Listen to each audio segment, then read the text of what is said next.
Hello everyone and welcome to the stream. This is Otaku Showboat. Today is Sunday, June the 16th, 2019. It is Father's Day.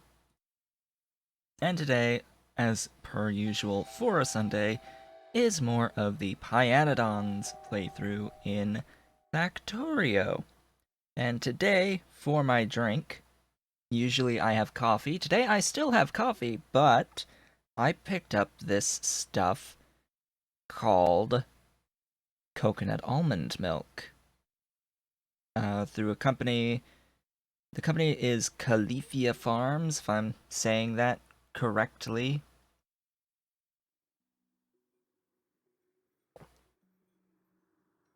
And it tastes really good. In with my coffee today. So I have it's a blend of coconut cream with almond milk, and it's also sweetened a little bit with monk fruit sweetener, which, if you don't know what monk fruit is, if you know what stevia is, they're basically the same in terms of what they do. They are both natural plant based sweeteners that the body does not respond to as sugar.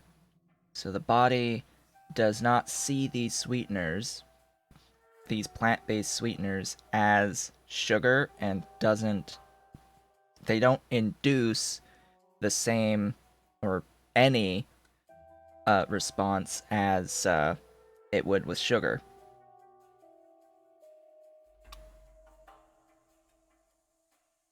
Which is why it doesn't count as carbs at all.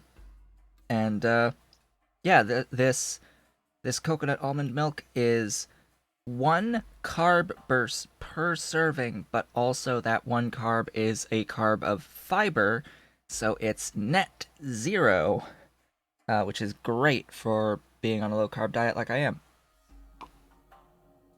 And it's got all the benefits of the almonds and the coconut. So as per usual, start off looking at updates.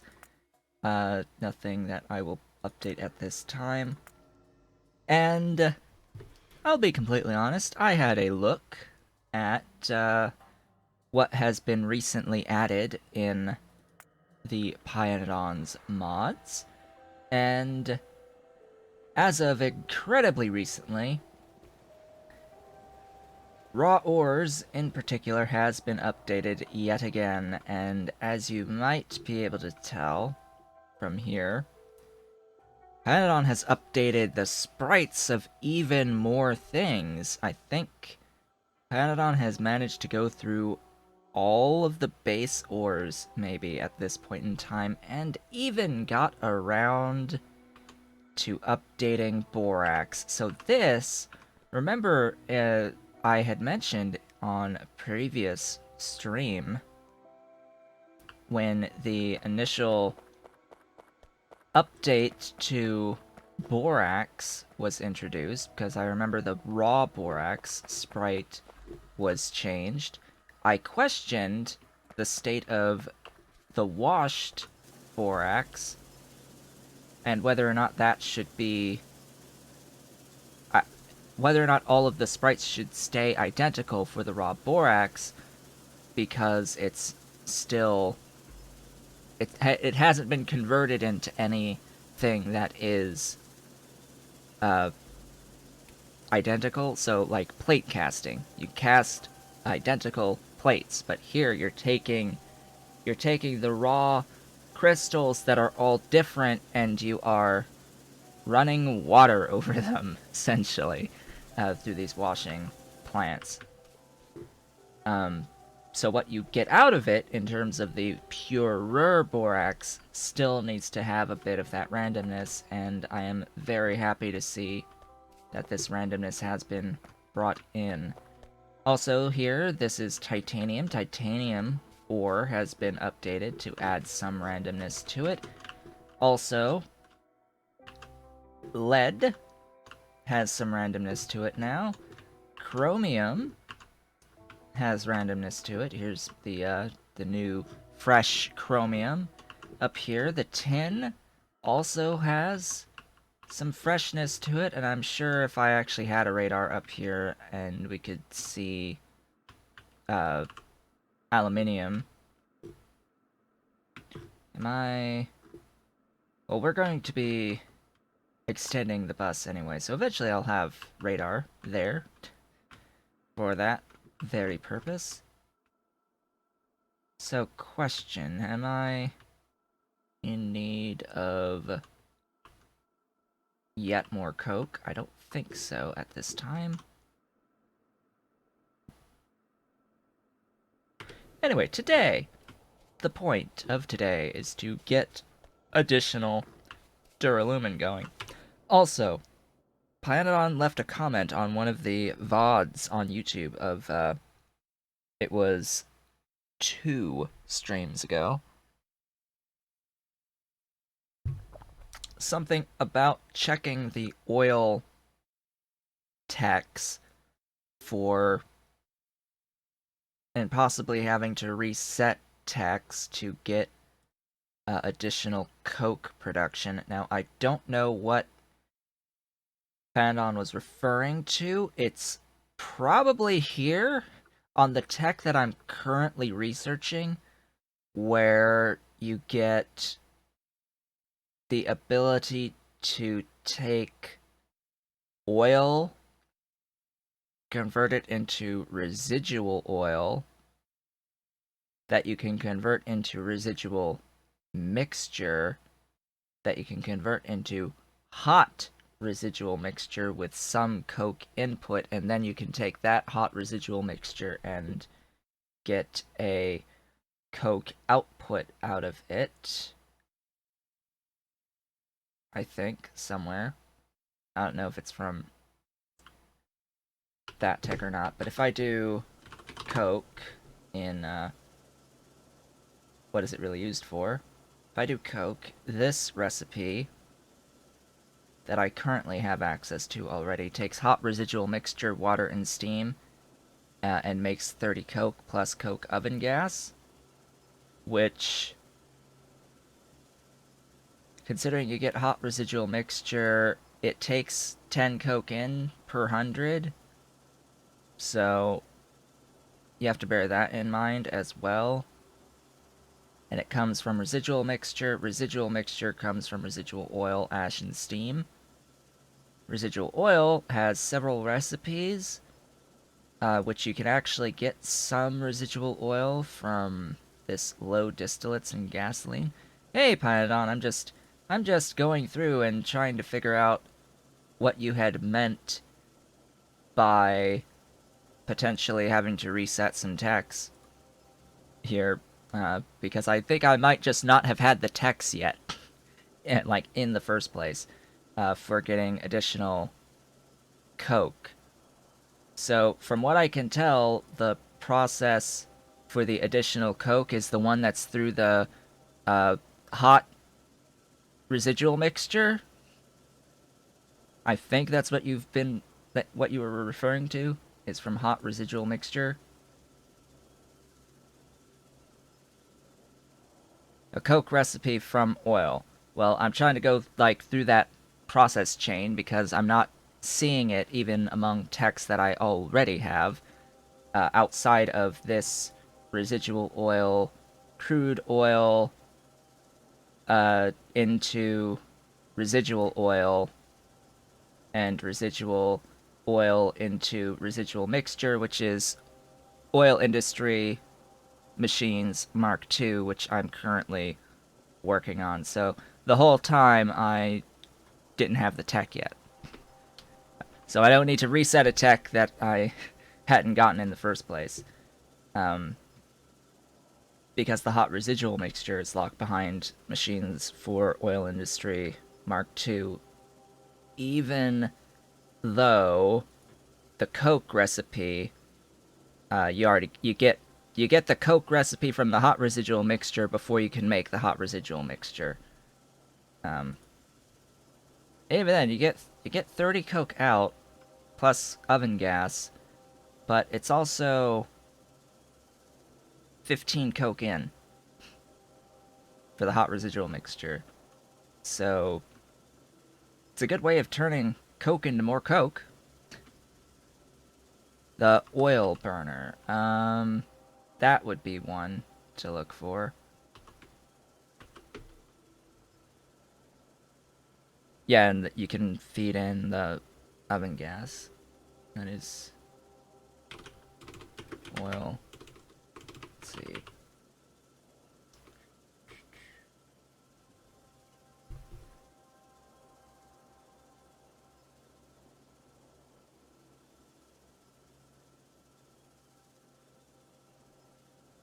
Oil burner here, Mark 1.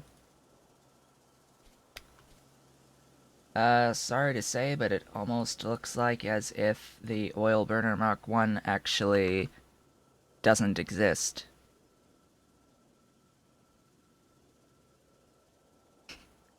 And this is under what is it really used for. So if this doesn't exist, that means there's a problem not, like, it's not properly assigned in the first place. Like, it doesn't even exist in the tech. Because it would tell me what tech it should be unlocked in. Burner. So let's see. Oil burner is here. So let's see. This is coded as what? What is this one?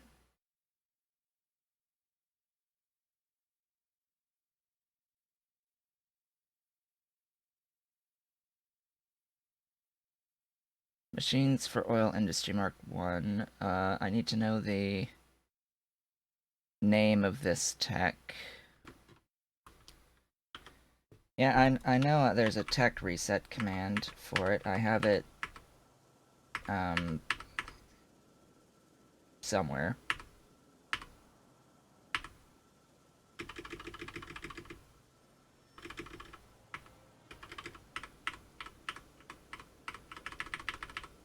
Because I've already had to do this, I know it's somewhere in this list.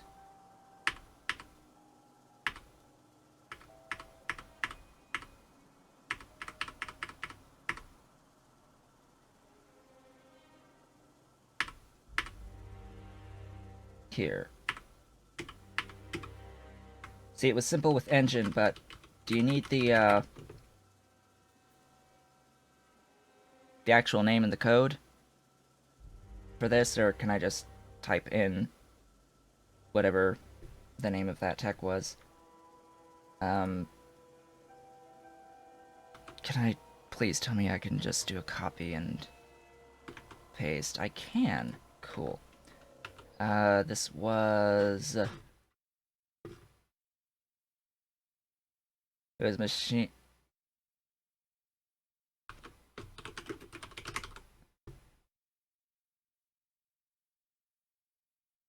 Yeah, the same as being research, but Mark 1.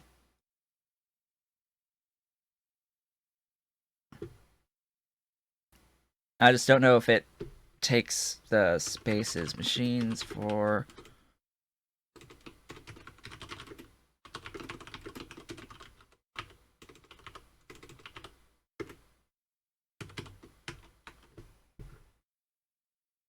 MK01.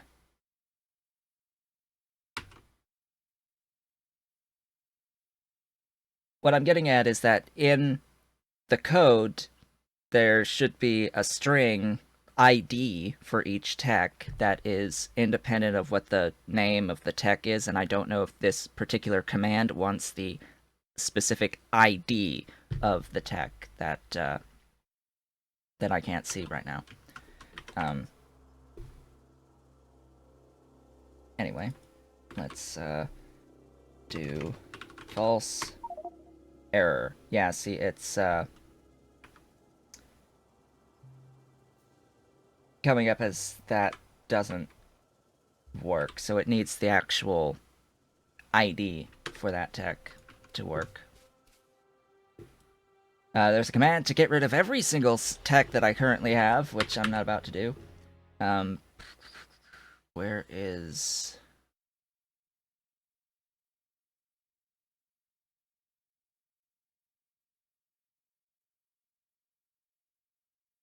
I mean, it's simple enough. I can open up Pi Petroleum Handling in the mod folder and pull up the tech. Here, I'll even show folks how they can go about doing this. Go to my editor, go to... Okay, oil machines -MK01. Thank you for that. So, oil-machines.mko1-mko1.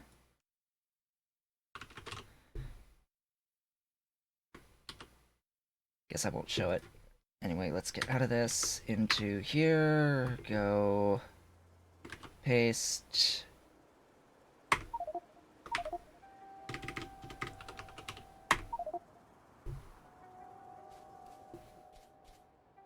Yeah, broke stuff. That reset the progress on MKO2, by the way. So that would theoretically unlock the burner. Oil burner Mark 1. Better than steam engines, not good as combustion turbines. And this just takes in which type of oil?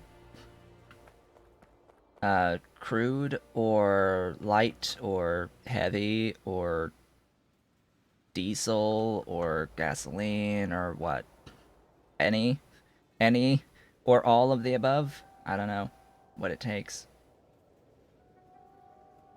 Oh, hey, look, diesel. I just assumed that was a thing, and it's a thing. Whatever I have near. Yeah, okay. Well, I don't need it necessarily right now, that I have my power sorted out and organized. So, I got through that. That was one tech that needed redoing. Also, yay.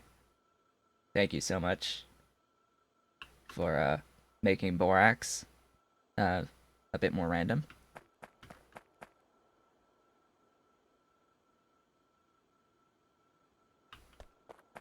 Good to generate steam, yes. It's because steam is needed for certain things, like tin, right? It's a good way of doing that if you have a source of any nearby oil, especially considering there's like tons. So there's oil there, oil. Any oil up this way somewhere? Not of all places, not to be near. It's not near my tin. Yes, all the base ores. Now what you need to do is all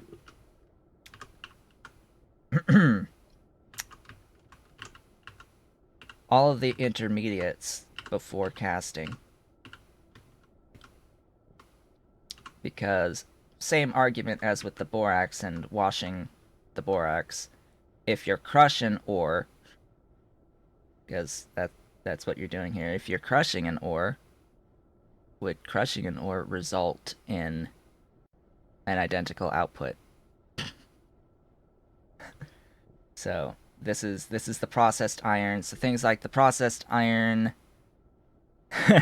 and the like the grade 1 and 2 of everything, and yeah, so all that should also technically be non-identical. But yeah, for now it's great. It's great with what already exists. Heck, even the quartz is now random.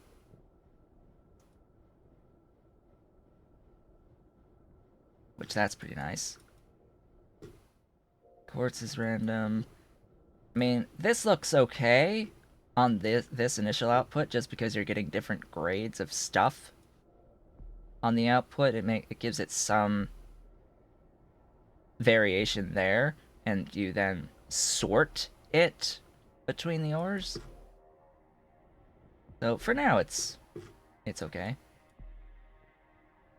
Speaking of okay,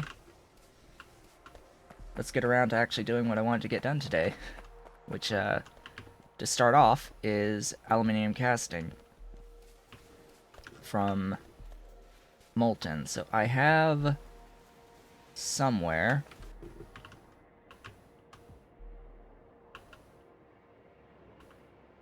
here, I have my pulp 2. So I need to get my pulp 2 to the area where I can change out to pulp 1. Now, unfortunately, for some reason, I somehow managed to delete my original text file where I had all of my notes for what I was doing. So at some point, it somehow got magically deleted and even completely gone, as if it never existed in the first place. It's like, what is going on here? So let's see. Molten aluminium from this process. Borax and graphite. So I need clear.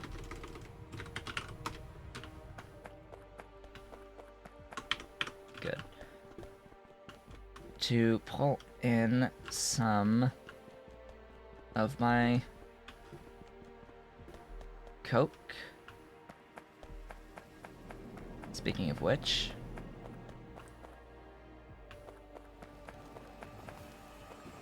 hello, Coke.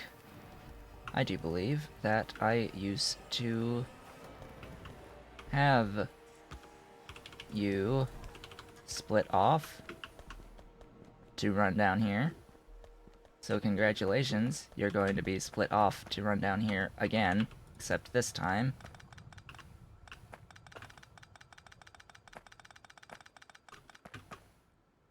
you'll be used to make graphite, and I believe graphite is in these guys.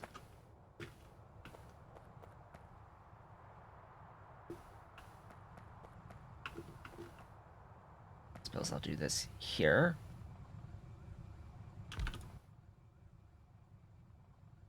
Oh, so many recipes I now have. Graphite, straight up, just from coke. Coke in, graphite out. Now, the question of the day is, how much do I need? And what machine is this even in? These? Wow, that was a lucky guess.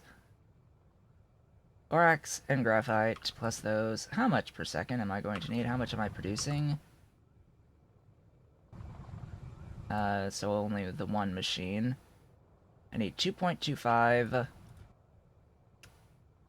So I need a lot. 12.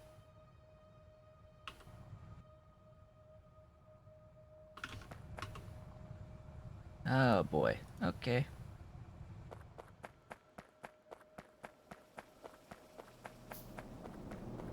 So 1, 6, 6 more. It said something about needing more copper. Cool. The wonderful benefits of having non-zero amounts of buffer of stuff.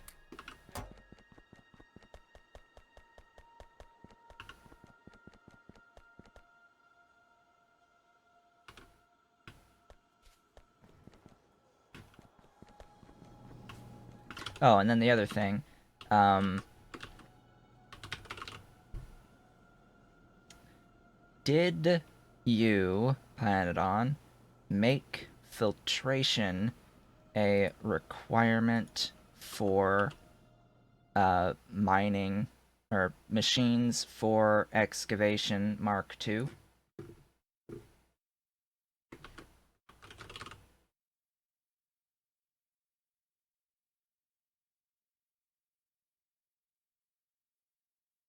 Or mining machines Mark II? Because yes you did. Good. Good. That was the other thing that I had to make sure was pointed out. And I guess I should note there might be other things that need to be made prerequisites. I'm not certain. So, but between the need in excavation 1 and the need in filtration 1, maybe it's just worth taking a pass through the various Mark II and the Mark III and 4 machines and making sure all the prereqs are set up properly. Okay, take that away. Oh, what? Oh, it's a stack size of 10. Right.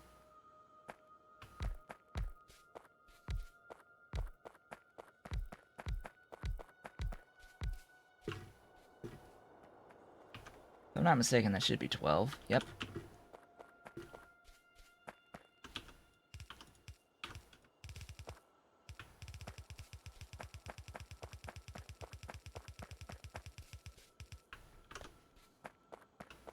Hmm.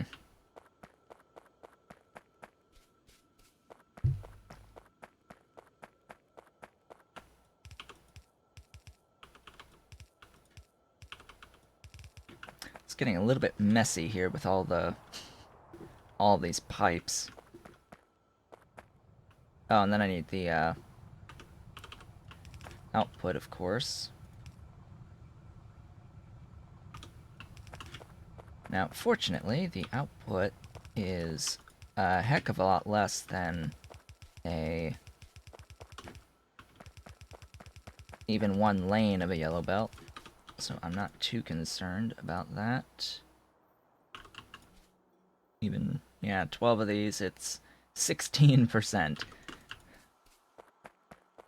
Oh, and it's also 40%, so I need to make sure I have my downstream supply sorted. Oh, and I also noticed that there should be soon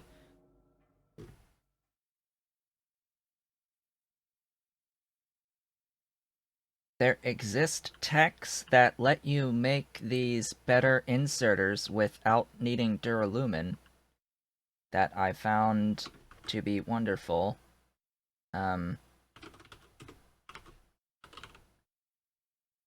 Which tech was that? This one, lubricant, has these recipes. I might need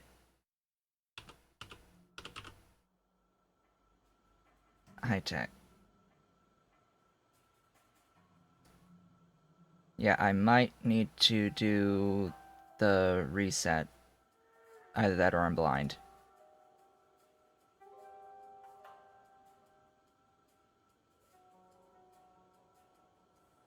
High pH. Again. Here. Right here. There they are. They exist. Of course, this is all based on the premise that lubricant is, easy enough to make. Haha.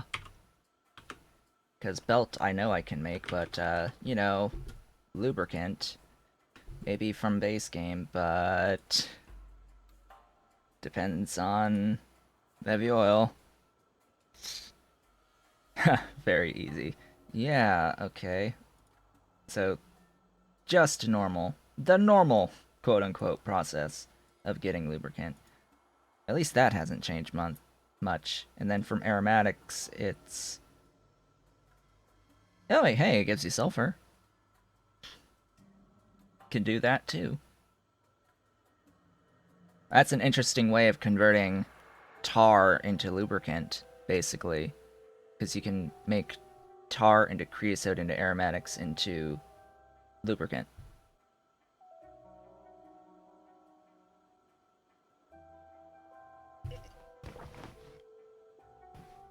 And then you can use the sulfur to make some beautiful batteries through sulfuric acid.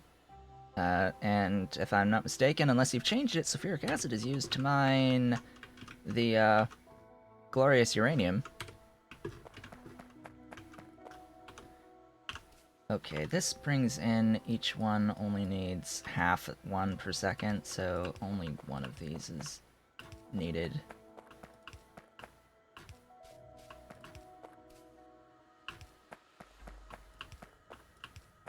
One in and one out.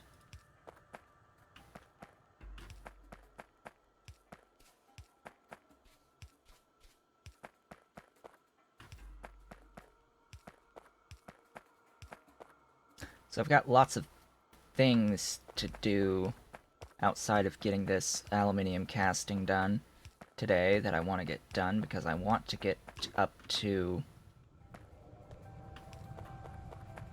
that beautiful Duralumin recipe out of molten copper and aluminium.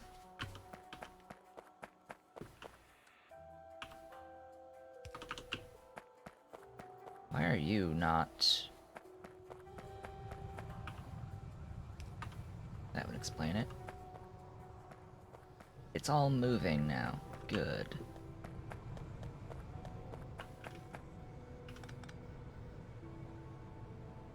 Okay, let's get these, or this, arc furnace down. Now, why did I think that I needed so many of these? Oh. Duh. Because I have 6 listed here, needing 2.25. Oh, I'm a little bit blind at times. So it's 6 to cover how much I produce out of these. So I need 6 with the borax and the graphite. That borax icon might need updating.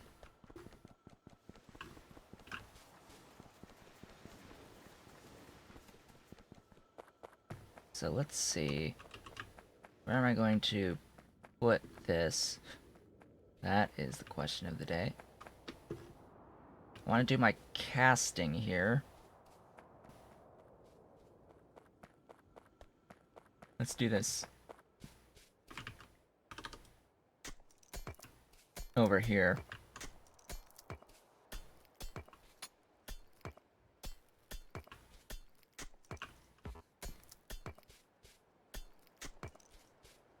This is where I'm running into, or going to run into, issues of how I've organized things to begin with. Because the bus has things going, scaling vertically to the horizontal bus at this, in this area. But behind the bus I've got a mix of things that are scaling horizontally and vertically. Which, yeah, causes issues. Because I've got these scaling horizontally, all of this stuff. I've got this scaling vertically. I've got this that's horizontal. So, it's not great. I'll need to make things all the same at some point.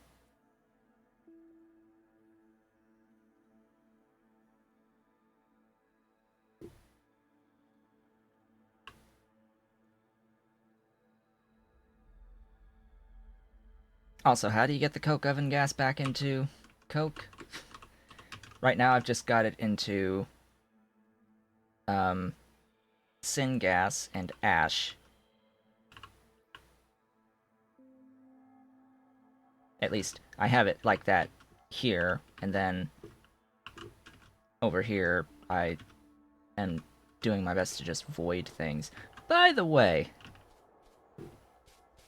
did you notice that coal dust couldn't be voided through burners? Was that, like, intentional? Just to mess with me? Because that was an issue I had last time I streamed.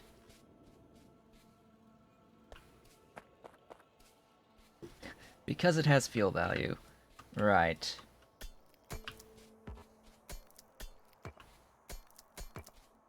Because I do know that it used to be able to be burned in a burner. In fact, I had this nice little setup that was over here. Somewhere. I think it was, like... Well, either way, I got rid of it now, because it was here. In fact, it was exactly here. I have my coal to feed what was a burner line, because I was converting some stuff, rocks into tar, and the rocks into tar produced stuff that included coal dust and tailings dust, and went up and over and was getting all burned. Guess I got rid of that one just before that change was made. That was convenient. Now, where the heck am I actually going to put these electric arc furnaces?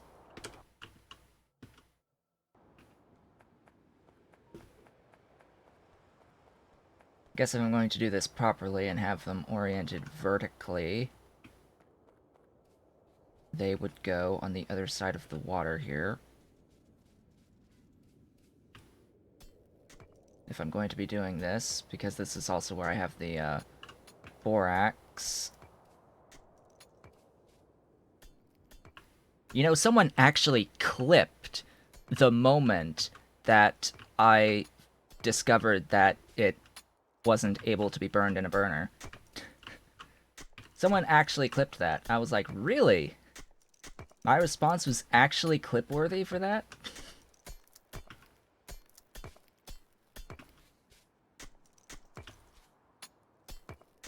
I thought that was a little bit surprising that someone would actually clip that.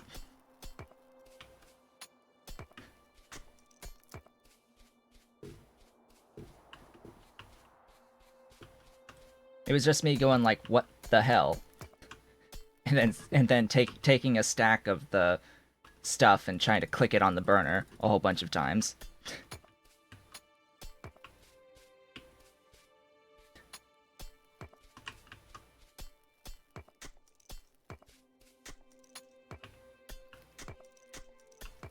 Afterwards, I was like, okay, well, I guess now I have to actually convert this coal dust into something that can get voided in some way, shape, or form. So I had to go and do that. Okay, electric arc furnaces will go... I think my mouse has a little bit of a lag to it today for some reason. I'm noticing a little bit on my mouse.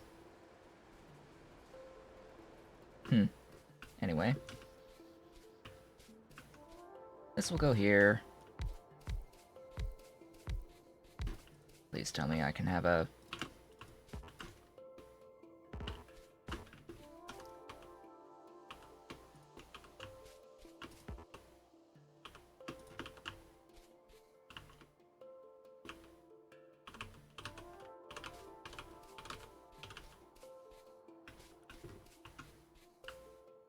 Yeah, this will work. This will work just fine.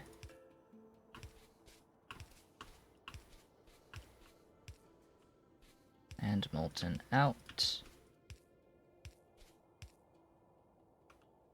If I'm going to have everything here as well, I may as well just do the casting here.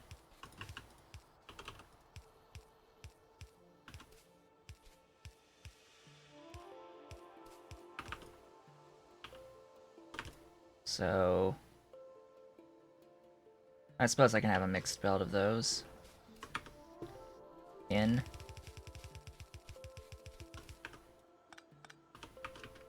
Lots of players don't know that about coal dust. Well, how many players actually make it to the point where they're even having to deal with coal dust in the first place? That's the other question that might need to get addressed at some point. How many people actually make it to the point where they make coal dust?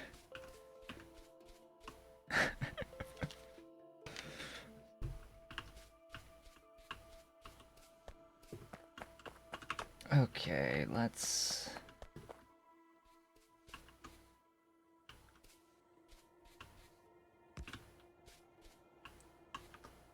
do this way. Let's not do this way. Let's do this one over, and I have a reason for this.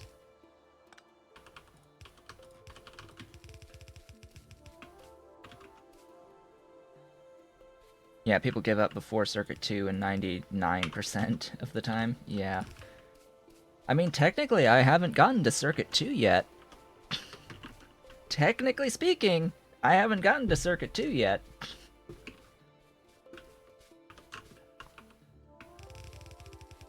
But something tells me that I am slowly actually working towards what I need to do to get to Circuit 2.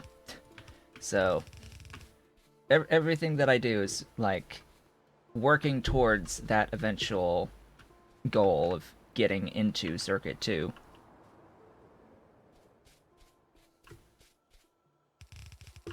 What even is this? Oh, this was from rocks. Oh, hey, there's the aluminium ore. The new aluminium. Yeah, that does look a lot better overall as well. I like that one.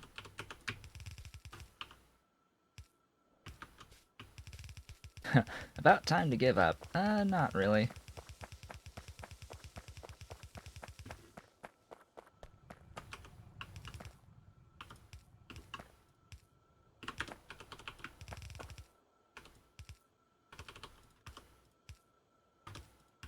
If I give up, I don't think it would be at Circuit 2.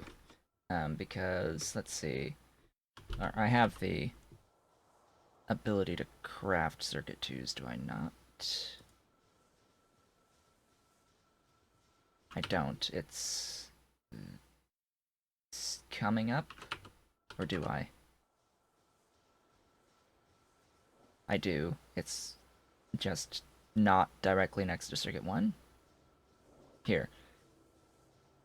It looks like a lot, and I can see why people quit when they see this list of 10 things. Huh, you released an update right now that increases graphite production. Oh. Well, then I guess I'll have a lot more graphite to deal with once I get that update put in. Oh, but that'll pull yet even more coke, won't it? Anyway. But yeah, just looking at these items on the circuit board too, isn't like the optical fiber one of the like biggest part of this?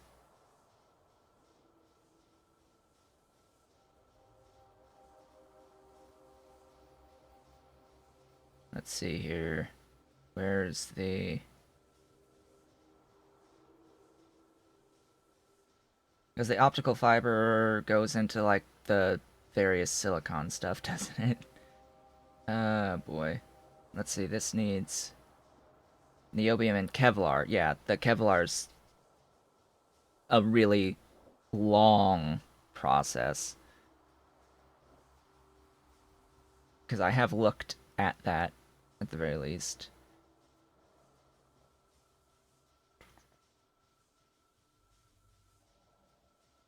Etching solution.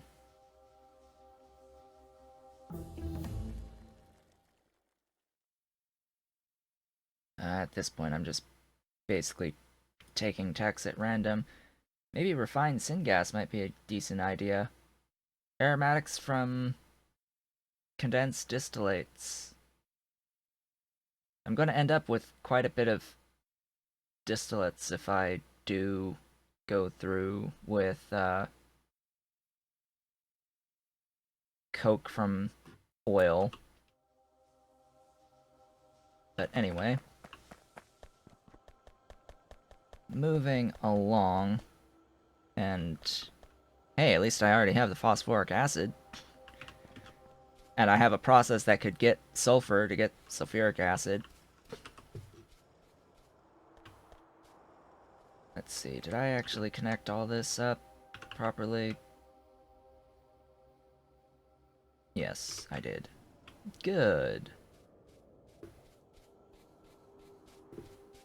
And then the casting of these. See, what I want to get is here, the molten plus for the Duralumin. But first I have to start with this one.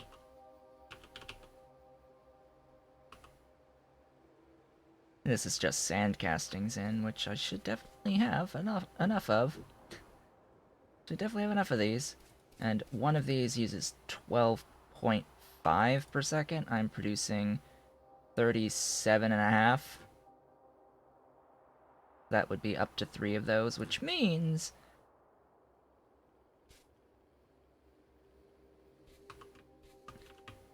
I could have this one going with 2 of these.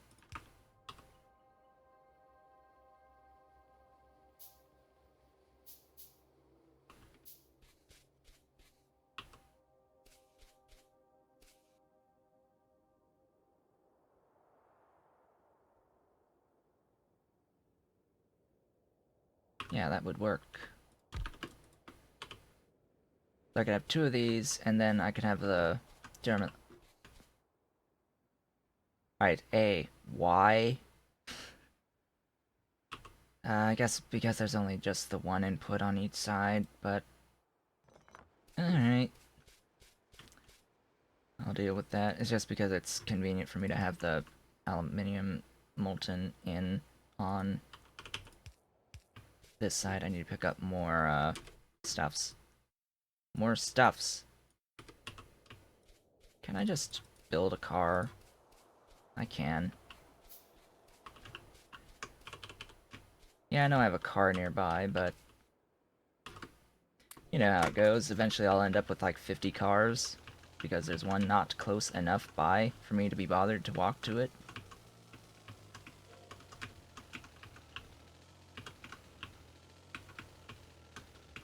Oof.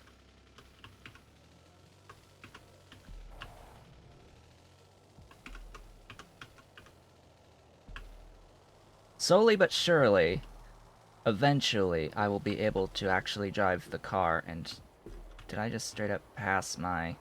I think I did. Pass my pipe production. Eventually I'll get better and not crash as often.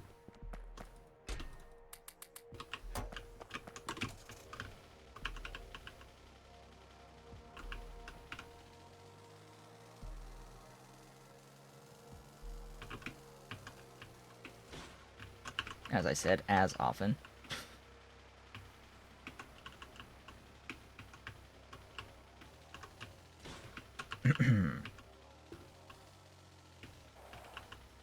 Okay, so I also need to, like, run the pulp to...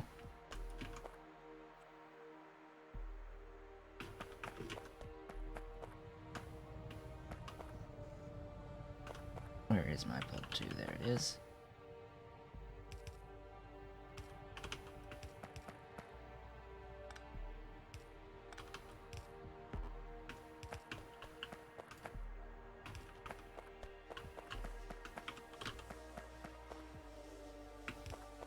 Get this out here.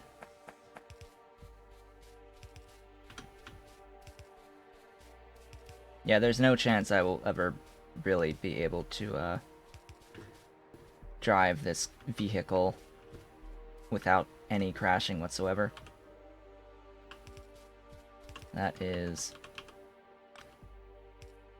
just not going to happen. Even with vehicle snap, because I have vehicle snap, you're still going to end up crashing. In fact, I think at times vehicle snap ends up being the cause rather than the solution.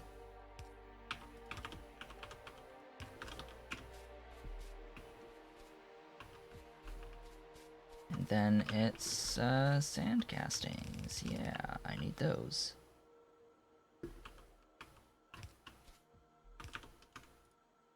Like, it makes no sense why they chose to have the car operate in the mechanic that they have it operating in right now. It's like, why would you have the full 360-degree movement for the car? Why? And all vehicles, the tank's like that as well. And yet your character is limited to 8 directions. Ultimately, it's like your character has 8 ways that it can move, and yet your car has full 360 motion. It's like, why? Also, again, why are you not connected? There we go.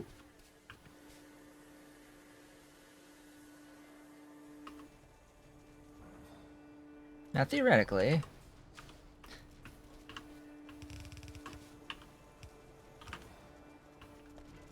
once I get my inputs in... Oh, that's inconvenient. No, it's not. Once I get my inputs in and my outputs out, speaking of outputs out, 6.25. That's gonna need, a lot more than one. Okay, let's do my usual. I don't think that's gonna be moving 6.25. Let's see, what's the, Factorio inserter speed. Inserter speed.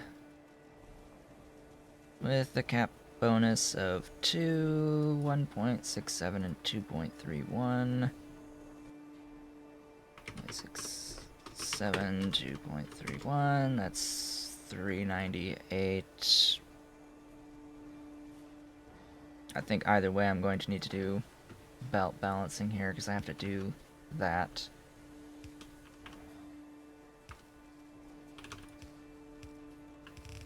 And what this is going to result in is an uneven distribution. Let's see, because a blue inserter at cap 2 is precisely 4.62 items per second, and then the long-handed is 2.31.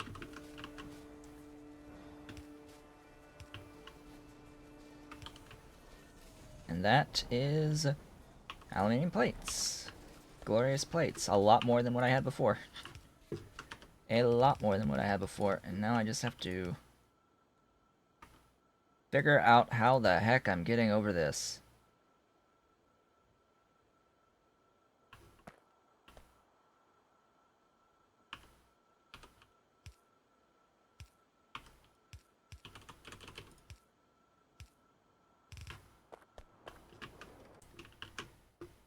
Okay, this is going to end up being run here.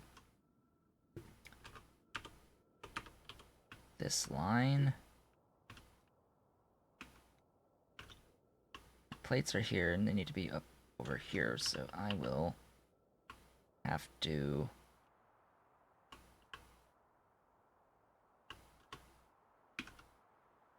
get it here.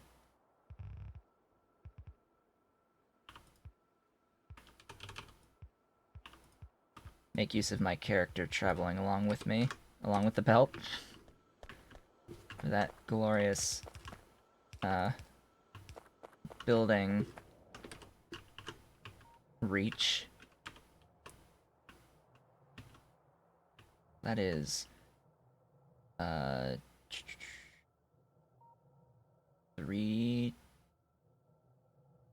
third tile, fourth tile above. 1, 2, 3, 4.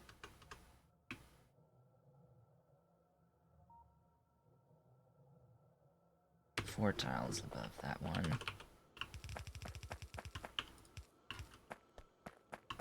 So, don't 2, 3, fourth tile.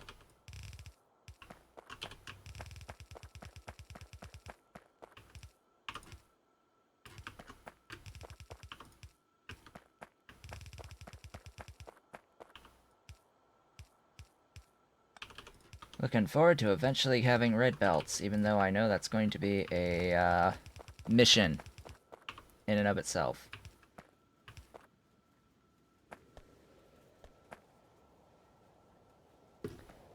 I did the wrong one. Anyway.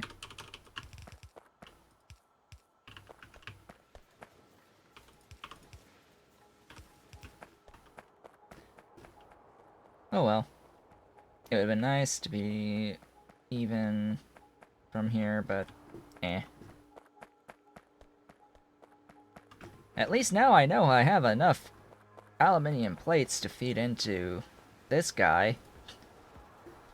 That alone will help out a lot with my Duralumin. Even going up from what I have now up to 0.5 is going to be a massive boost.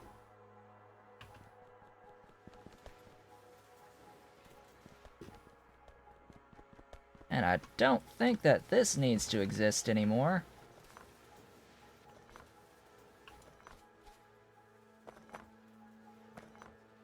I'm making just a little bit more than previously. So all of this, even the ore, can die.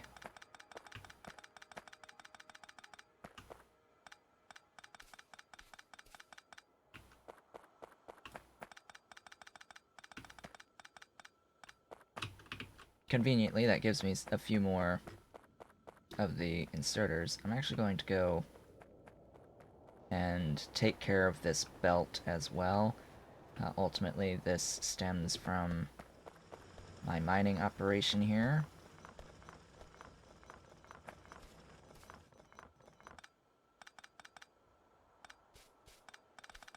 One less thing using coal gas.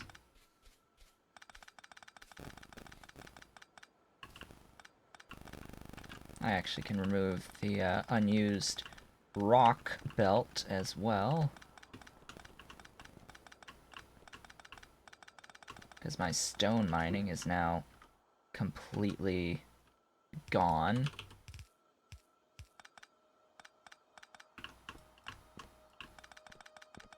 Which is unfortunate that I don't have any stone at the moment coming from an actual stone field. It's all completely dependent upon iron processing, making processed iron. That's where all of my stone is coming from right now, is from crushing iron into processed iron.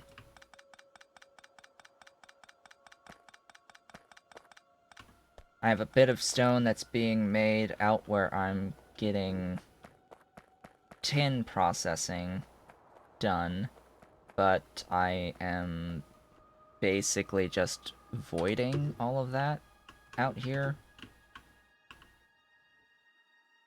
This is where the stone is coming in, and I'm just voiding it. Because it's so little of it. Okay, now that that is done, and it has increased my Duralumin, there is something I could do. I could add another one of these machines. I could add even a couple of these machines. I need to replace you.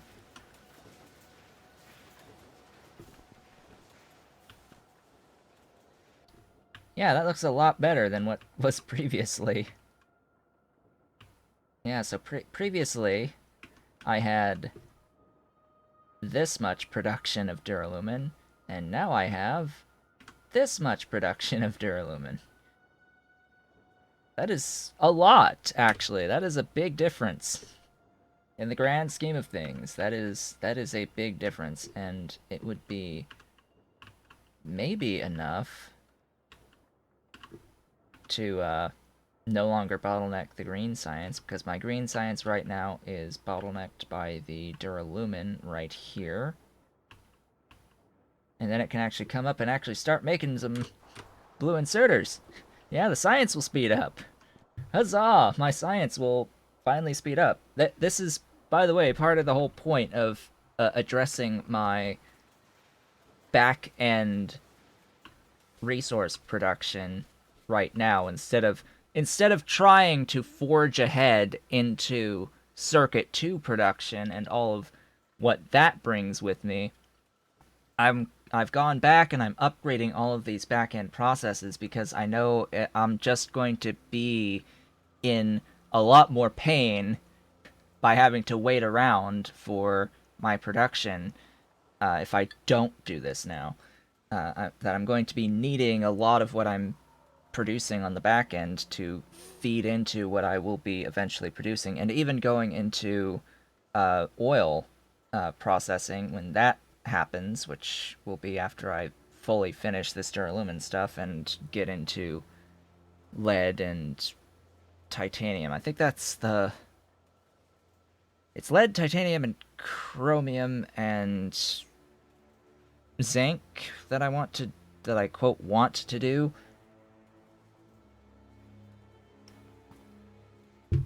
Basically, I need to get everything up to speed, even if I'm not actively using it right now. So lead is not high on the priority list right now because every use of lead that I've had has exclusively been for making machines. So I haven't put it on my bus yet because I don't really need it for anything. There's nothing that demands it as an intermediate or as a raw resource yet. I know I'm going to need it when I start making solder. When I start making solder from lead and tin, I will be needing that on my bus. It's underused in the early game, and eventually you won't even need it for solder, because I noticed that too, that solder has recipes. It starts off using tin and lead, and then tin, lead, and tar to double the production. Cough, cough. Gee, if only I had... If only I had all of the tar on the planet to work with for that. But then you get into processes much later that there's this one that doesn't even use tin, but uses silver plates. And then there is one that uses lead here. That does appear to be the best one. So lead comes back into play at lead processing 3 for making solder, which, yeah, this one just comes down to how hard is silver plates, which looks like you can get silver plates out of lead dust. So that's part of the more advanced lead processing anyway. Lead dust and hot air into silver plates. Let's see, this is used for various thingies. Yeah, it's from lead, so lead has its uses a bit later.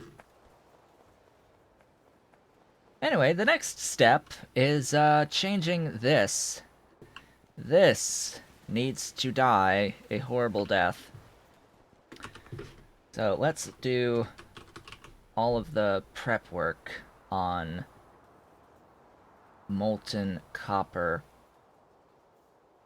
Molten copper. I can only make molten copper in one way at the moment, and that is through grade 4. So let me go into my notes and start writing stuff down for the copper chain, because that is next. Because I need molten copper to do the better Duralumin casting out of the molten aluminium and copper. So, the copper chain. This is going to, of course, need the casting machine to turn the molten into plates. For molten into plates, I'll figure that how much I need after I go through this line and see exactly how many machines that I want and what the ratios are. So, this is BOFs. So that's similar to iron. So it's BOF with borax, O2, and grade 4 copper. Okay, grade 4 copper. You are made 2 different ways. So, of course, rejects. So from the grade 3, let's look at the from the rejects. So this is going to be in a classifier, which is rejects, low grade rejects, into G4 plus copper low dust, and I'm going to assume that copper low dust has its own thing. So that goes into... Ooh, okay. So there's a split here, which is the copper low dust split. So this is in a washer, which takes CLD into low grade.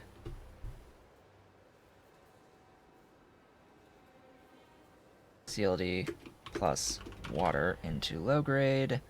Low grade can go into copper plates on its own. So this is a, like, completely separate thing to make use of the byproducts and turning byproducts straight into plates in foundries. And it looks like, hey, you can do that with hot air too. So I guess this doesn't actually have to go away, and this can actually just use the low grade.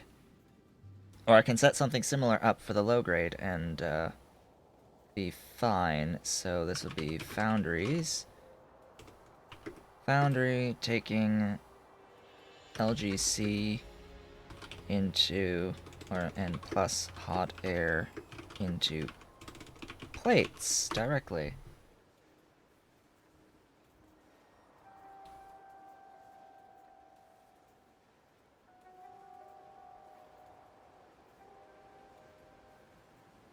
Yeah, low grade is a reject, and this is how you deal with the reject without voiding it, basically, or burning it, or getting rid of it. So that's how you get rid of the because I'm working my way backwards here from the finished product back all the way to the raw ore. So if I go, because this process will result in low-grade rejects. This is what's going to take those low-grade rejects and convert them into the grade 4, which will go into the molten and into the dust, which will go into the low grade, which will go into plates. So, if we now go here, so that's that part.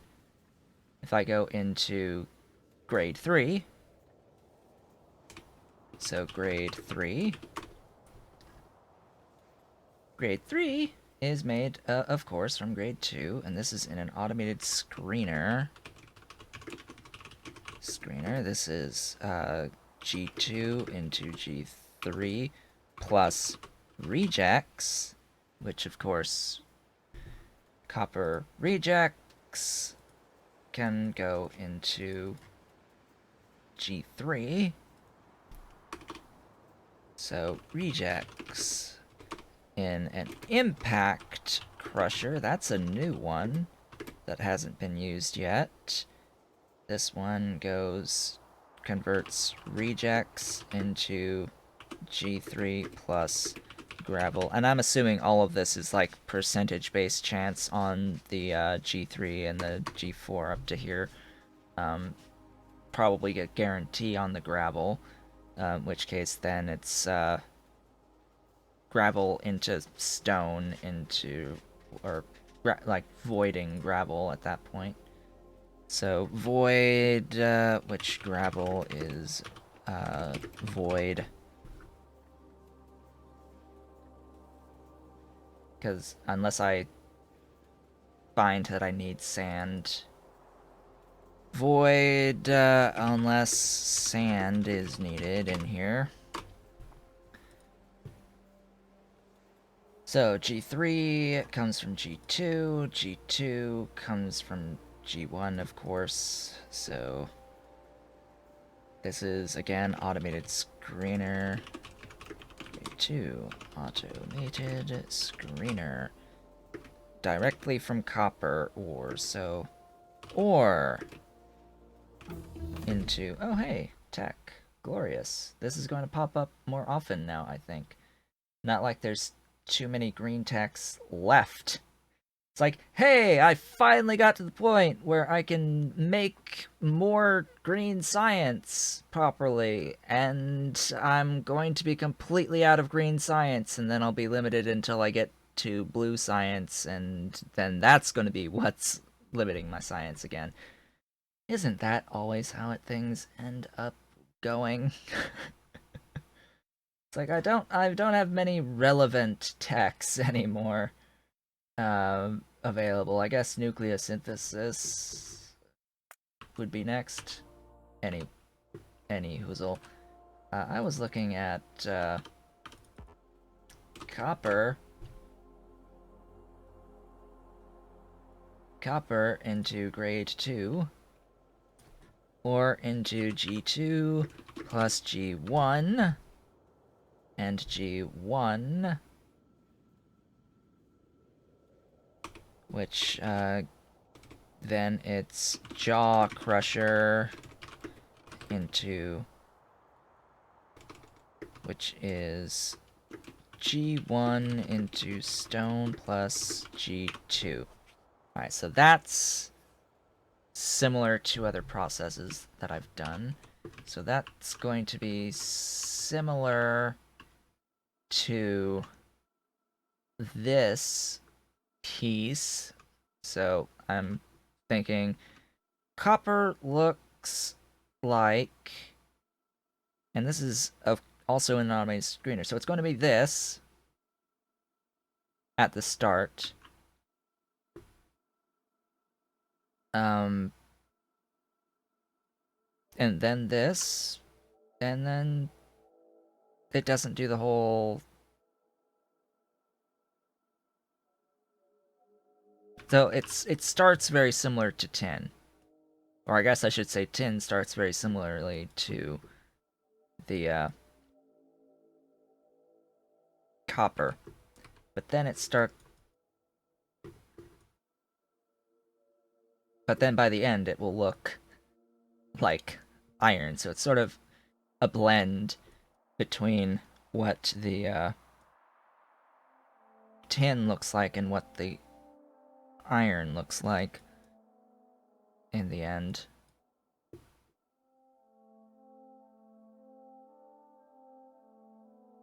Alright, let's get an idea of how the ratios work out on this. So I'm assuming I'm going to need, like, a lot of jaw crushers. As before. Now I'm going to need to pick some stuff up.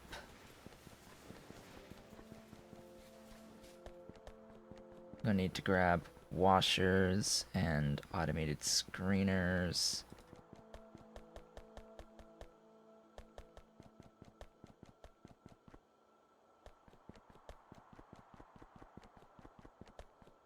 Don't need electric arcs. I need basic oxygen furnaces. This is going to need stone bricks. So now that I worked backwards to what I need, now I need to work forwards. As in... Yeah, inventory full, whatever. As in... Did that just get rid of everything that I had just picked up? No, it left me with 400. Good. And then I need actual rocks. Gee, thanks.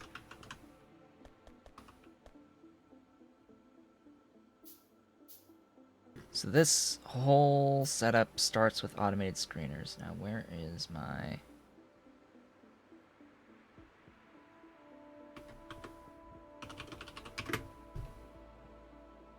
automated screeners?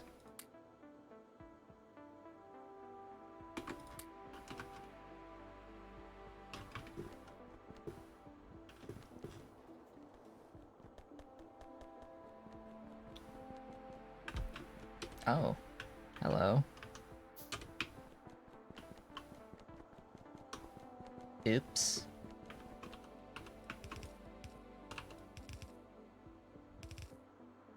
I don't even need any gap there anymore.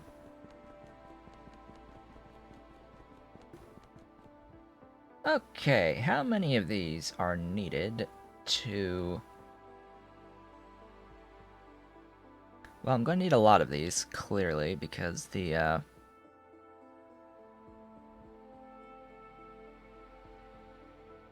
copper chain here looks like it's going to need one on 3 separate steps. Automated screener, and...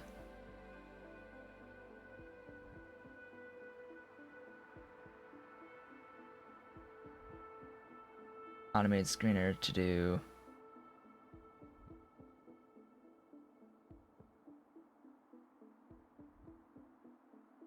See, I didn't even write this down. It's an automated screener for G4 plus low-grade rejects. There we go. So how many do I need to take a full yellow belt? Okay, that's not going to be how this ends up working, is it? Let's do a full red belt. AKA 2 yellow belts. Which, also, I need to reconsider where I'm even mining copper to begin with, because if I shove things aside here, that's a problem. I need to go and, at the very least, move and shift things over, but as it turns out, this isn't a very particularly dense patch to begin with.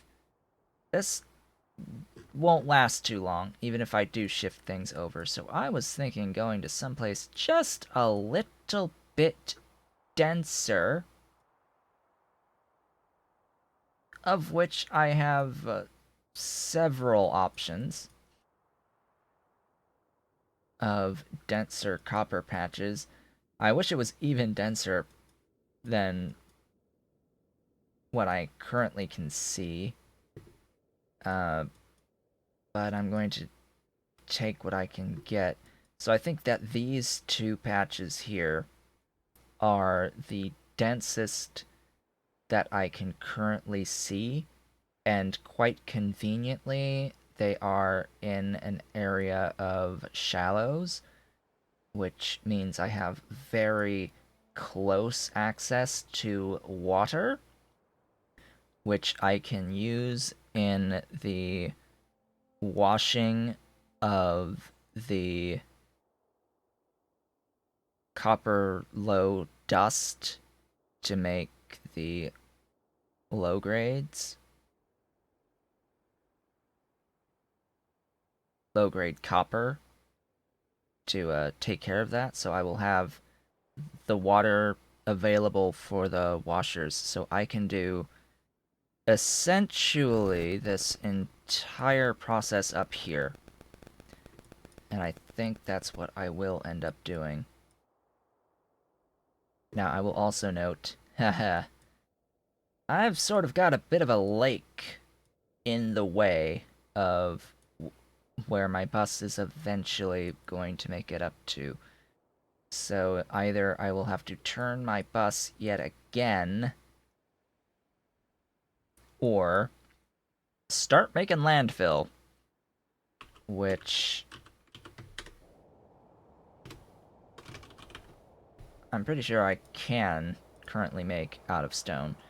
So there is something I can do with stone, because there is a stone here. It's only 1.2 mil.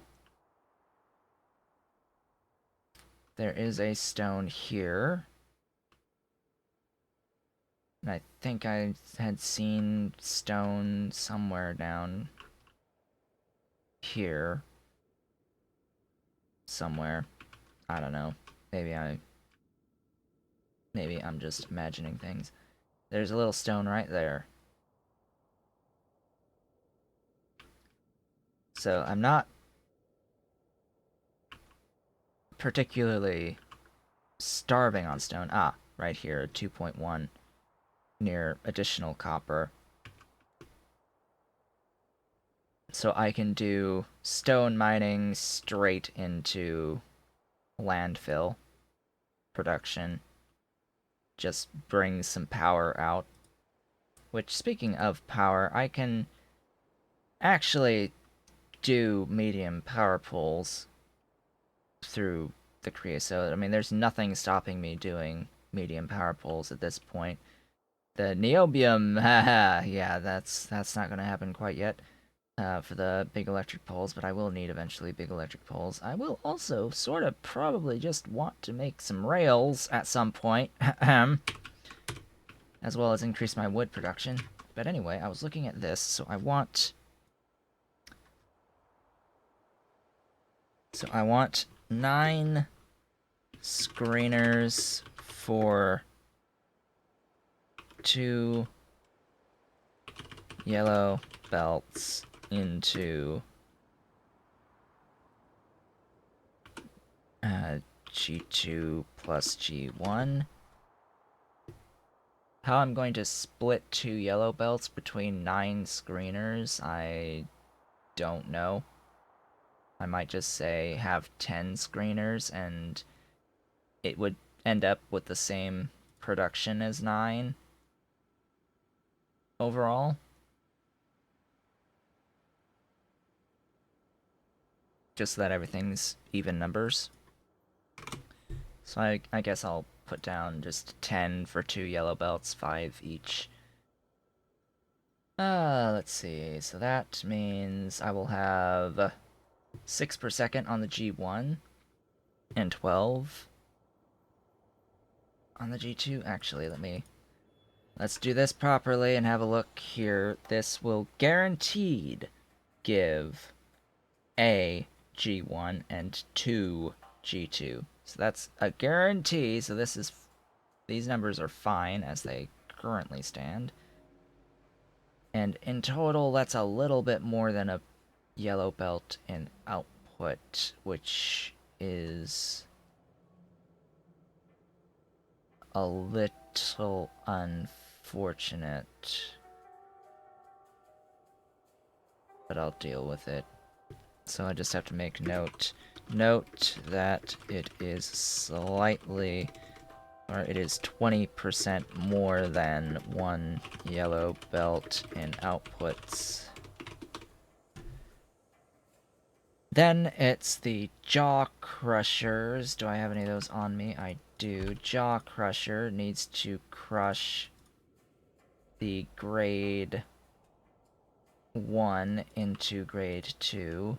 It is a 50% chance to do the grade 1 into the grade 2, and I need to consume 6 per second on the grade 1.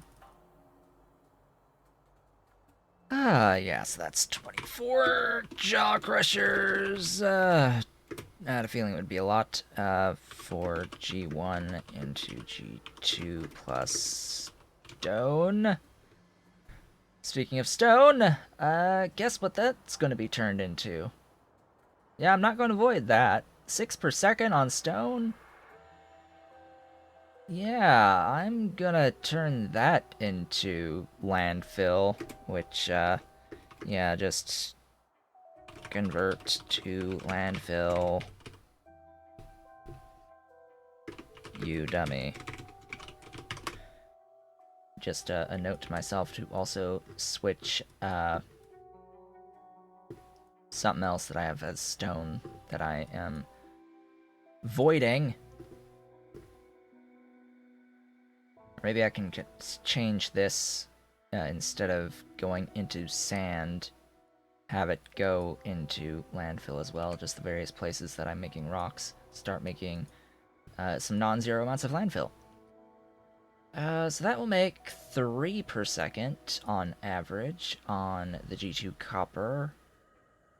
So 12. That is exactly a yellow belt in output. So I just need to note the G2 output will be exactly,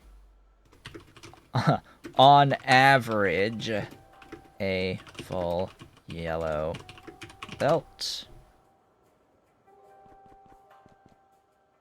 Let's see, the next thing is going from this screener into this screener. So this screener takes the G2s and converts it into the G3s, as well as these copper rejects, which, these copper rejects get turned into gravel. And the gravel is going to just be voided at this point. The gravel can only really be turned into sand right now, and I don't have anything in this process that uses sand, and I don't need excess sand in the other processes that I am doing that needs sand. In particular, that is my glass production right now. So, in order to consume a yellow belt of this stuff, which is 15 per second, yeah, it ends up being exactly 15 per second, I will need 12, but of course I'll have to adjust the values here to reflect it being 15 per second. So let's do that math. All right, so I will need 12. That is straight up. I will need 12 more screeners for G2 into G3 plus rejects. This is 1 item per second loss on G2. So instead of 8 per second, it's a little under 8 per second on both of these. This guaranteed gives both of these. Actually, it's exactly half. So if it's 15 per second, it would be 7.5 per second. So that's okay. So it's 7.5 per second on the G3 and the rejects. Now the rejects get crushed in a jaw crusher, right? Is that right? Yes, rejects and no, and an impact crusher. So I need to get an impact crusher, which needs apparently a local radar, and I am short on wood and engines. Okay. And I know this process takes a long time, but it's better to do this now and make sure that it's explained for everyone who's going through this process, because part of this is learning along the way and explaining how it works. Because I think that's where a lot of people get hung up in, is just the flow of things and how it works and how you should approach this production to begin with. But this is the hardest, quote, hardest part, is just planning out A, the actual chain of things that you need, and then B, how much in each step of that chain of things you want. In this case, I want to consume 2 yellow belts of ore, and in order to consume 2 yellow belts of ore, I need XYZ amounts of all these various machines. And so that's what we are calculating right now. So I need an impact crusher, which it looks like that's made here. Need to determine how many of these I need. I think we've already determined I will need an absolute F metric ton of jaw crushers to do this properly. Let's see how many impact crushers I'm going to need. And then how many burners will I need to then get rid of the gravel? Because these are going to make gravel out of rejects. And of course it's 50% chance on the G3 from the rejects. You will be producing 8 per second, 7.5 per second. So definitely going to need 8 of those. I need 8 impact crushers to crush 7.5 or up to 8 per second of rejects. Produces 7.5 per second of gravel and half that of G3. So 7.5, not 8, over 2 is 3.75 per second. Add that to the 7.5 that we have here to get 11.25. So in the end, this G3 production is 11.25 per second, so that's less than a yellow belt, which is fine. And in total here, we're going to again need more than one yellow to really deal with everything. This one will be fine with only one semi-balanced yellow out. That will be filtered to send the G3 copper and mix it with the rest of the G3 copper. That'll be fine on its own single belt out. The issue will arise with... Actually, there will not be any issue here.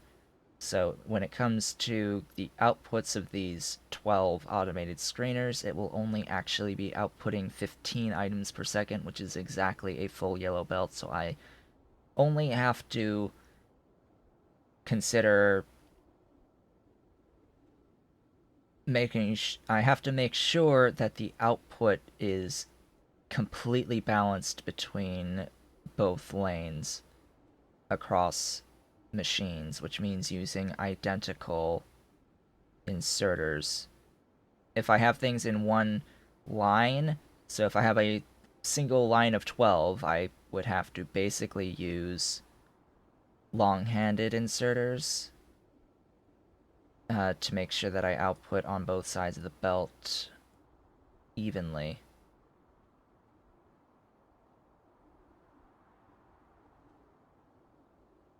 Okay, so that's the grade 3 production and dealing with the grade 3 stuff. Now, the gravel, as I had said before, I plan on just getting rid of, but gravel looks like it gets used in filtration media, which I'm not really doing anything with at the moment. It can be turned into sand. I don't really have a use for it as sand at the moment. Adding ash and tar can make asphalt, or adding bitumen can make asphalt, and that is really tempting. Can be used for stone wool.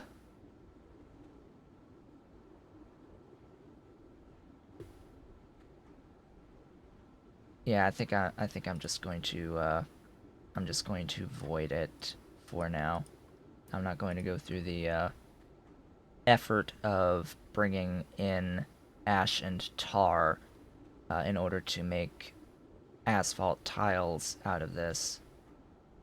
Oh wow, you actually need asphalt for the ball mill Mark IV, which,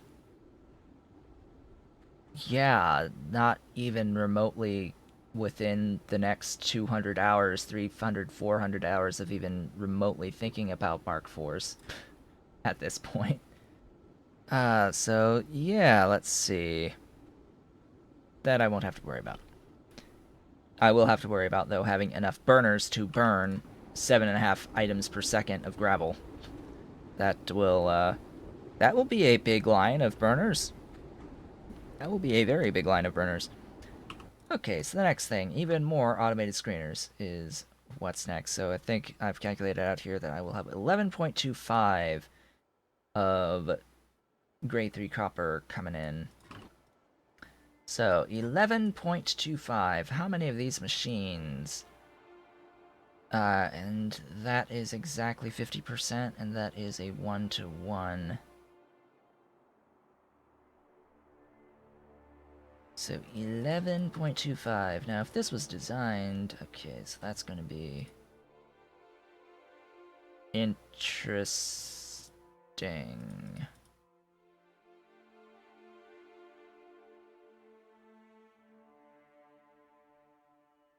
Alright, so I will need 13 of these automated screeners. 13 automated screeners. Taking 11.25 in on G3 into half that of G4 out, and 11.25 of low-grade rejects. LGR. Hey, that's a YouTuber I watch, I think. Of LGRs out. Okay, so half of 11.25 is 5.625.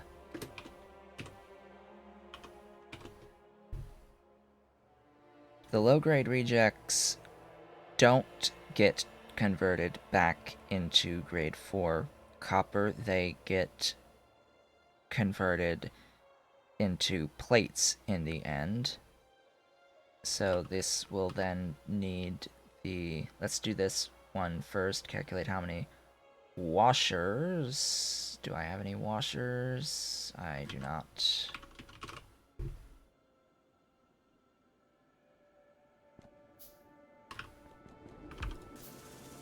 Okay, this will be... Or is this copper? This is low-grade rejects. This is...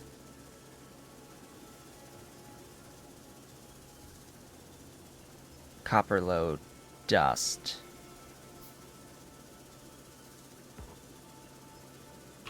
Classifier. That's what I need.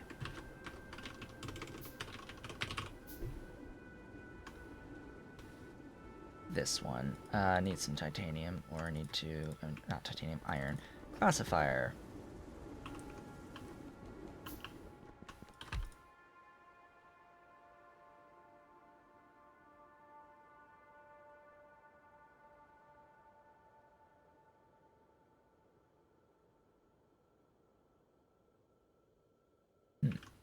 Anyway. So this takes low-grade rejects in and makes... Oh, it does make some grade 4. Okay, so I do have some extra grade 4 from these. And then I have the copper low dust, and the copper low dust goes into there. So let's calculate this out. It's a 30% chance on the grade 4 coming out of this, and a guaranteed 1 out there. So this produces 11.25. This will take in...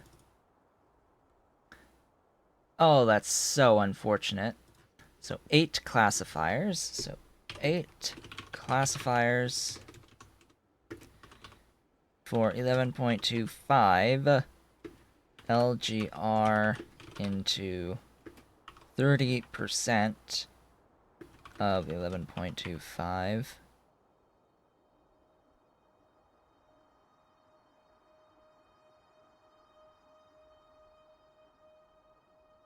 Or it's 30% of to get 1 from 4. So, yeah, so it's 30% of that 3.2 per second. So 30% into 30% of 3.2 per second. And 3.2 per second of CLD, copper low dust. Yes. Pretty sure that's the case. What's 30% of 3.2? 3.2 times 0.3 is 0.96. 0.96 per second. This gets added to 5.625 to equal a G4 total of 6.585 per second on average. And then the copper low dust at 3.2. So in order to do this, I need 7 washers. So 7 washers to take 3.2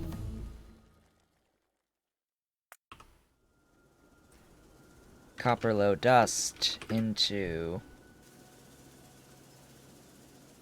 3.2 low grade copper, plus that is a lot. That is 700 per second of tailings. It would be a shame to get rid of those tailings and do absolutely nothing with them, would it? Wouldn't it? 700 per second on tailings. That's pretty close to a full throughput pipe. That's like 60% of a full throughput pipe. Something like that. 2/3. It's 1,200 on a... No, 60%, yeah. So it's 700 over 1,200 times 100. It's 58.33. Yeah, I was closer when I said 60. So, yeah, it's like, that's a lot of a pipe throughput on the tailings. Be a shame to just burn it. That would be a heck of a lot of void items as well. Considering each void item is 60 per second, that's like 12 of whatever void item to get rid of tailings.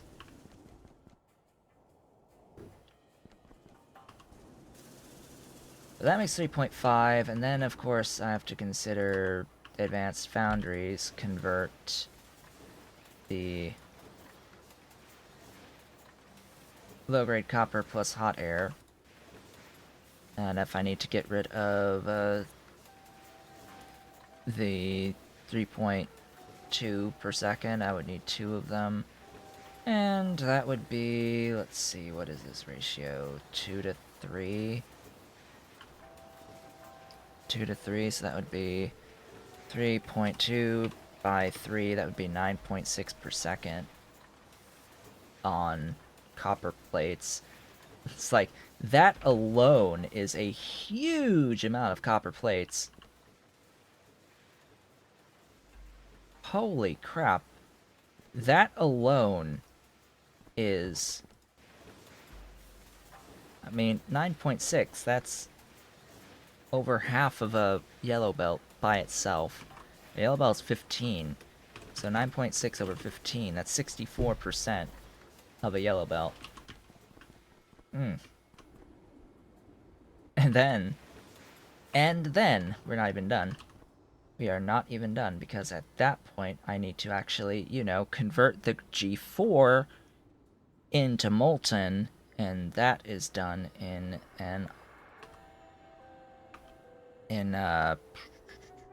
let's see, it is done in the basic oxygen furnace.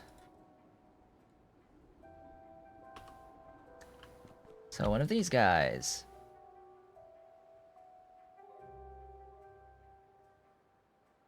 You know, I should probably do molten steel.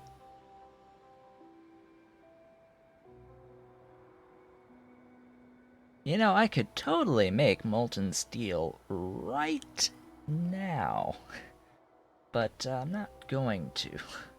That uses 5 of my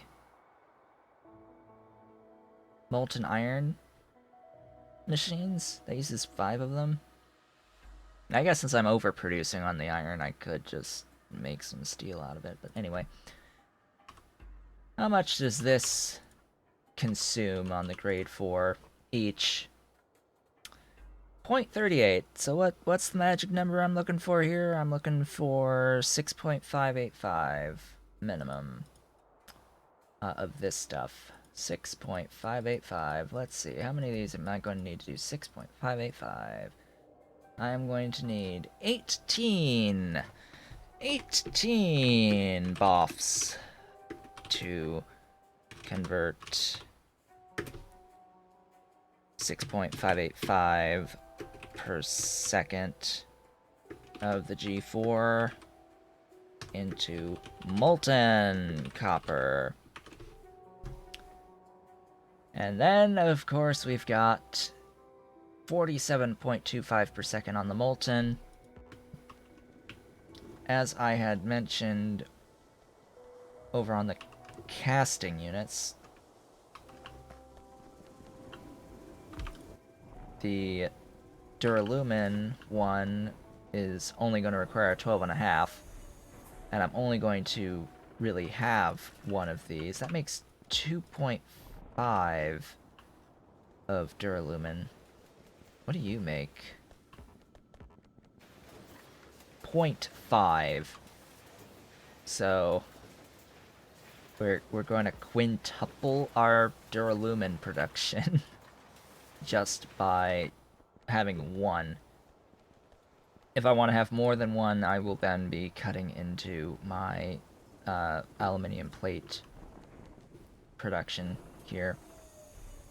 So that's going to reserve 12.5. If I look back here, let's actually make note. It's not 47.25, because it's not 6.75, but what's that ratio? It's 7. 1 to 7?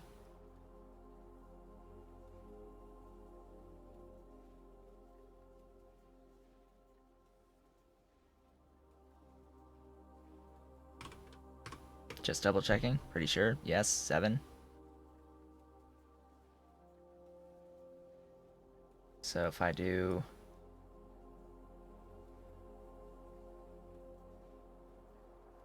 18, if I do 6.585 by 7, that's 46.095 per second, 46.095 of molten copper per second. I need 12.5 for Duralumin per casting machine. How about for copper? It is 50 per second for a casting machine, so holy crap, and it's a freaking red belt out. Okay. Yeah. Alrighty then.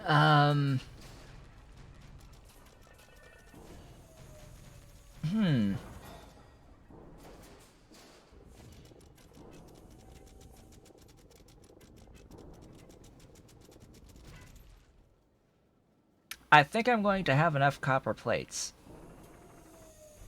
I'm just going to throw that out there. I think I'm going to have enough copper plates. I think that I will use an overflow valve.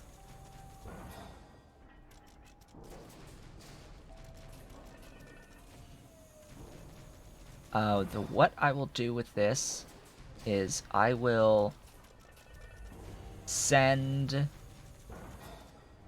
an unobstructed pipe. I will send an unobstructed pipe to the Duralumin so that I can make sure that I have enough that I produce of the molten copper going into the Duralumin production in that one machine, and then I will overfill valve to shove whatever remains into this machine, and then between this machine and the rejects, it will produce enough copper for the one yellow belt that I plan on outputting that I'm not even fully utilizing. Okay, I think I've gotten my numbers right.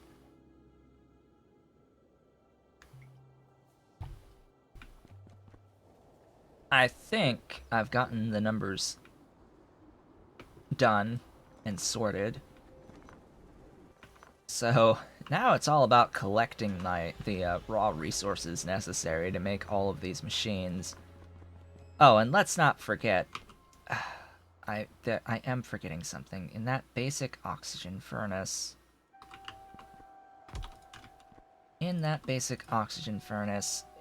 18 of these is going to need 6.5 per second on the borax. Now, I'm pretty sure I have enough of production of borax, because I think when I made this, I made it so that I have a full yellow belt out. I have 8 of these. No, I have 67.19%. Okay. I'm pretty sure I have more than a full yellow belt in, so I could have another couple of these. Why did I just arbitrarily decide to have 8? I have no idea. No idea. I could have more. I will need more if I plan on doing this here. Because these guys... Okay, so these guys apparently don't do a full yellow belt out. And they are not limited by syngas. It's 300% mining time. So it's 2 over 3. 0.66 per second by 8. That's apparently only 5.3 per second in total. Oh. Yeah, that's nowhere near 15 per second. Oh boy. Oh boy. I am not going to have enough borax to feed this process. Oh hey, if it isn't oil. Hello, oil. Lots and lots of oil.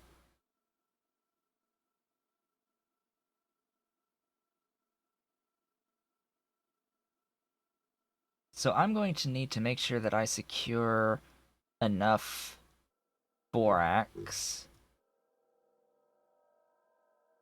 which oddly enough, the borax isn't... My limitation isn't the density on borax, it's the size, just due to the size of the crystal mines.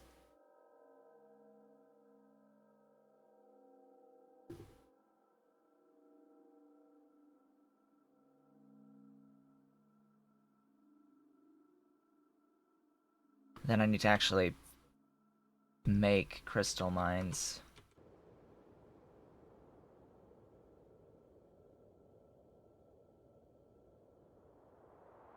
Which are down here.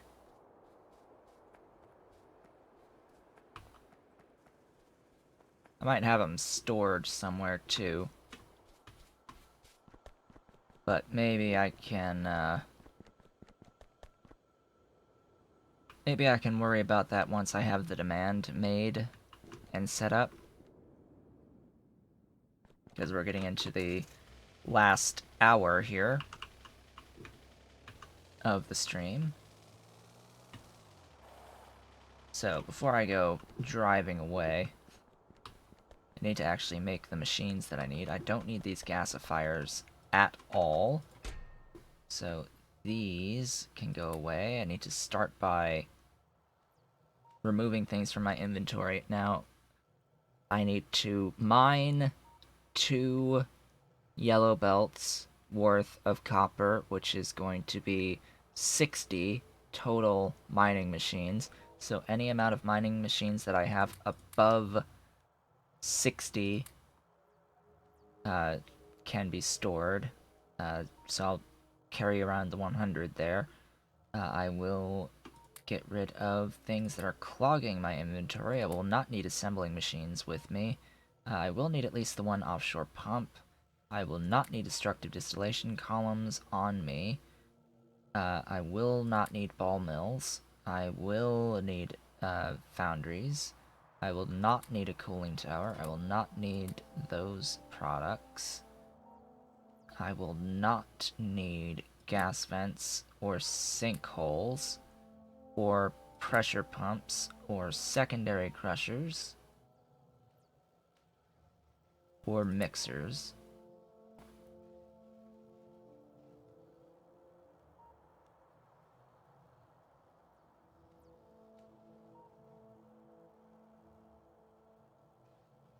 Okay, I think that's about as good as I'm going to get.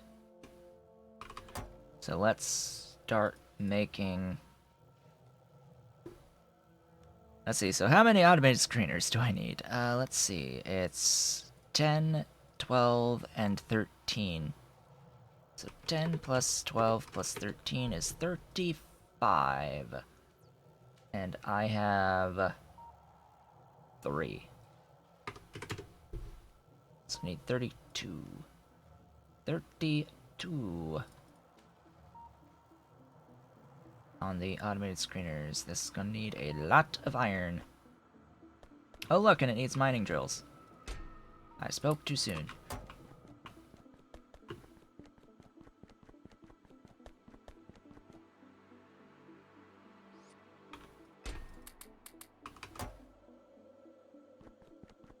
And lots of steel. That's 4. Out of the 32 that I need. Or 32 more I need, I should say.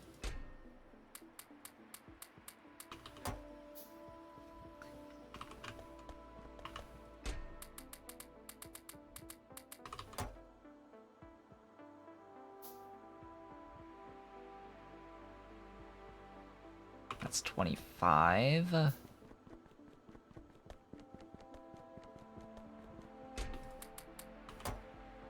6 to 7 to 8.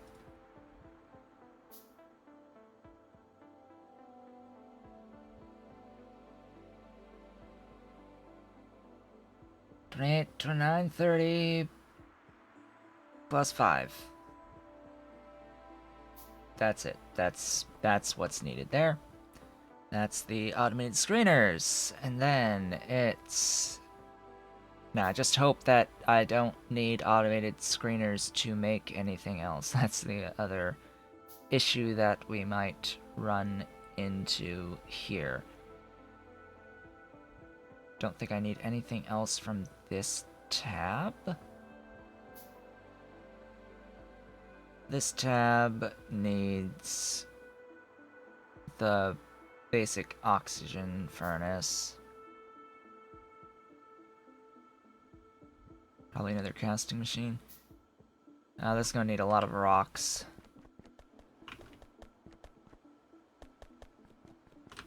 I'll just stand here and start collecting rocks while I look at the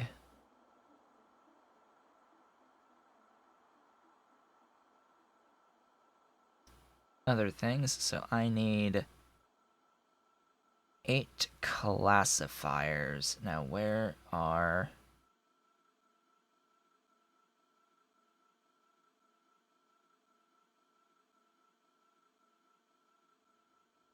those? Oh, hey, they need assembling machines.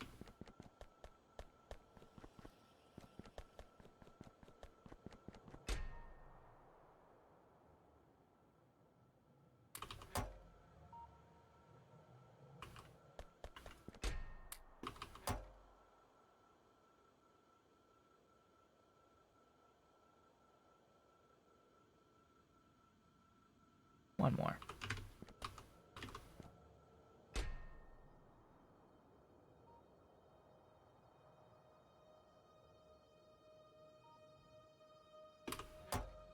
Alright, so that's classifiers and automated screeners. I need 7 washers.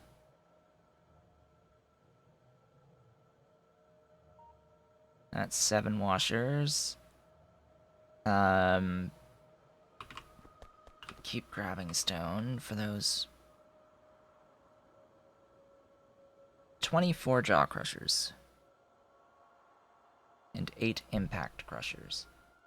So the impact crushers...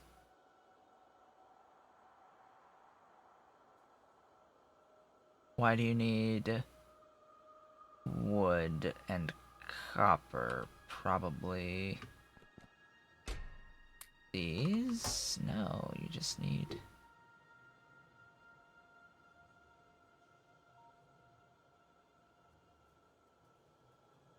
What does that local radar need?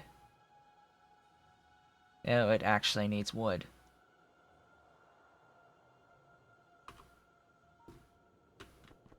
Okay.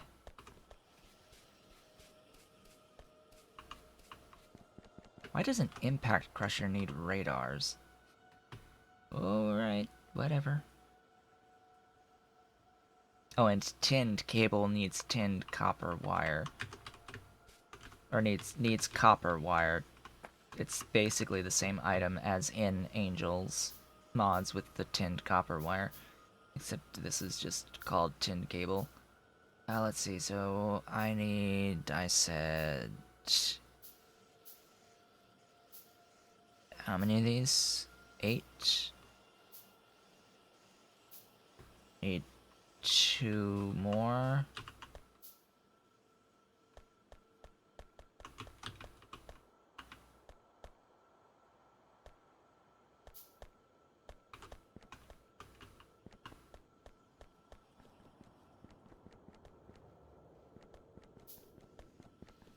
Alright, wood production. I need you now more than ever. Now, again, this is, like, not operating as quickly as I was expecting.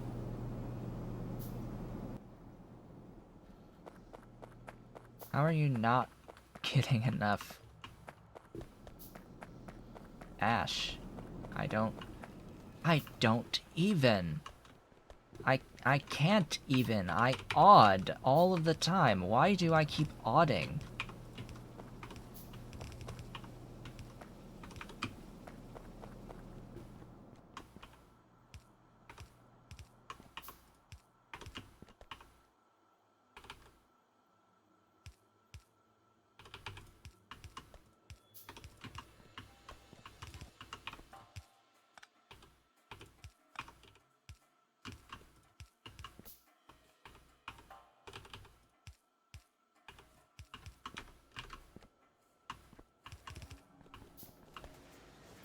Wherefore art thou, ash?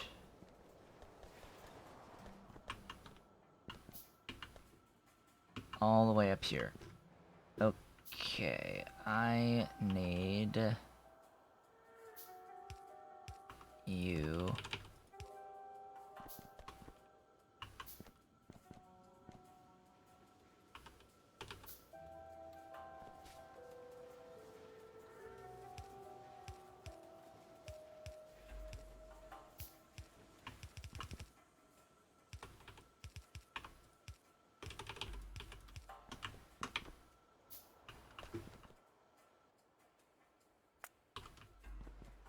I need all of it to come down, this away.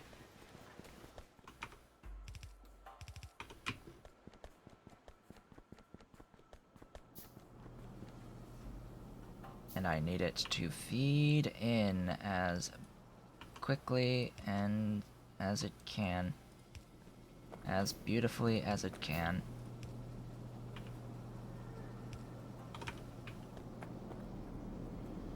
And that will be ash. Now, I probably don't have even remotely enough CO2 production out there to feed in a CO2 with this, because that would be the next thing, really, would be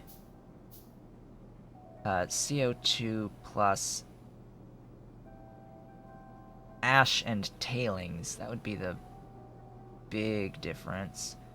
We'd go from 40 seconds to 15 by adding in tailings if I had 4 of these, but it looks like it's from the rotation of this building. But anyway, anyhoozle.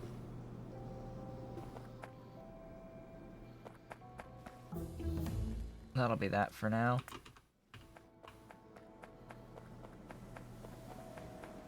These are gonna eat up a fair bit of ash.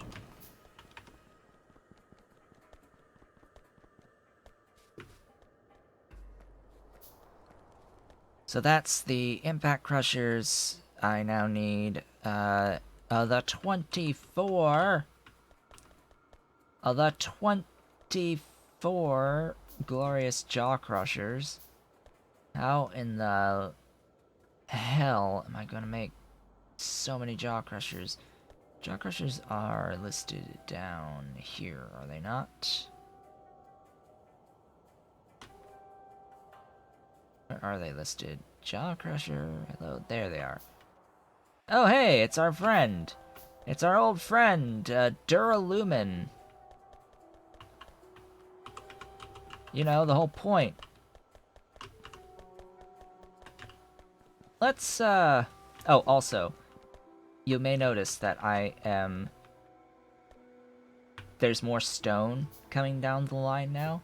The reason why there's more stone coming down the line is that I've picked up so much iron and steel that I'm now having to actually make iron and steel.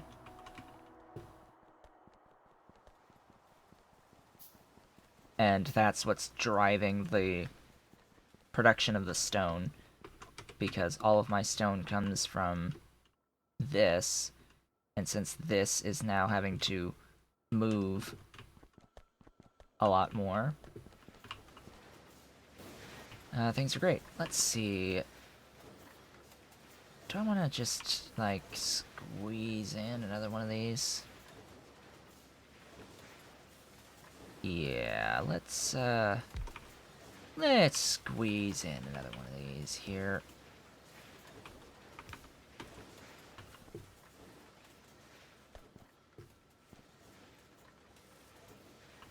And to get this output.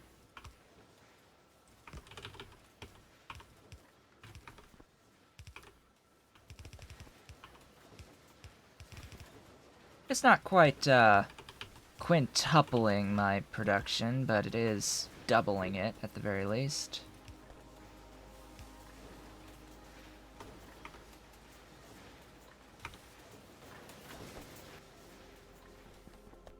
So that's cool. Now I'm going to need a lot of these for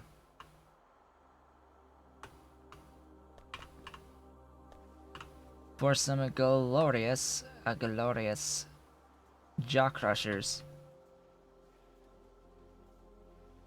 Oh my god. That's a lot of Duralumin that I actually need for all of these jaw crushers, so we're going to be here a while. Let's see, it's 24 jaw crushers? 24 by 15? 360 units of Duralumin, that's how long we're going to be here for. Then let's see here. The basic oxygen furnaces, I need like 18 of you. So yeah, this going to take a while. And there's not much I can really do about it either. Actually, with how much I've been producing on the Duralumin, is it backing up anywhere?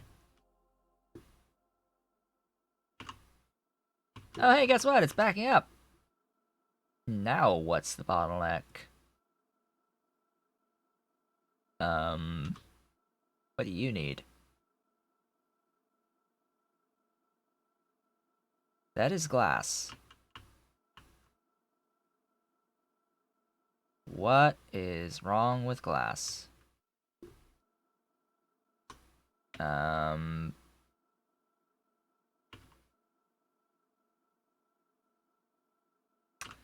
I apparently have my glass currently not producing because of being backed up improperly. Okay, let's fix that, shall we? That is something that needs to be fixed immediately. How am I going to fix it is the question. Am I taking...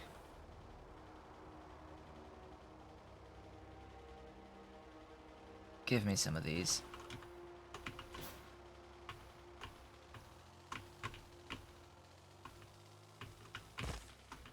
Oh, what do I have here? Nothing I actually need, though the crystal mines are tempting. I should fix that. That is a very important thingy.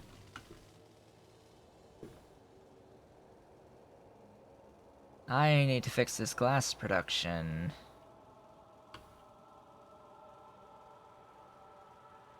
Why did it break in the first place? I do not know.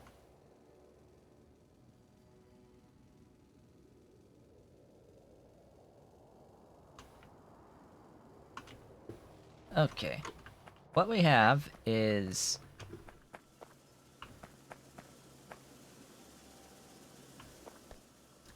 the inability to clear sand. So, here's what's happening. This stuff, I need this crushed quartz to make the glass. It's backed up because I'm backed up on stone, because I'm backed up on sand, because I'm backed up on pure sand, because I don't have powdered quartz. It's circular, so it's broken. How can I prevent this from happening? I don't think I can. Not with it set up this way.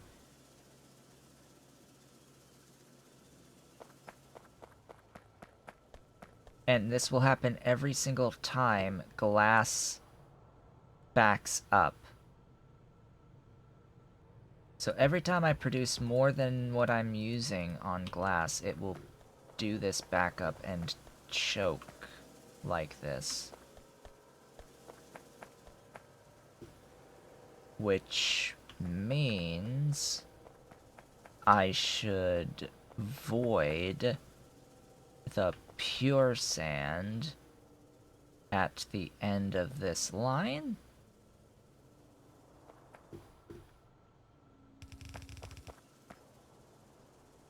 That's all it would really take.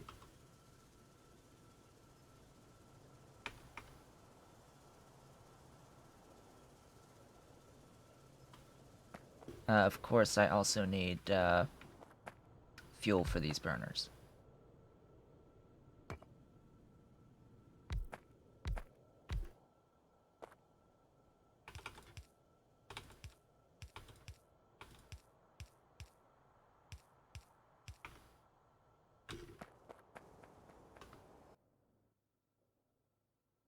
Let's see, source of fuel. Hello? Where's my car?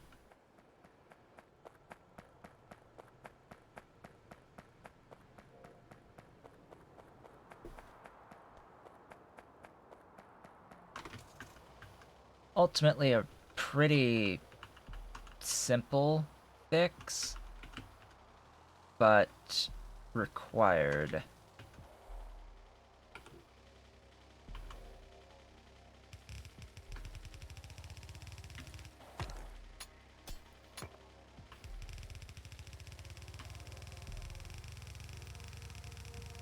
And I need to do this because, well, my science is not sciencing at all without glass.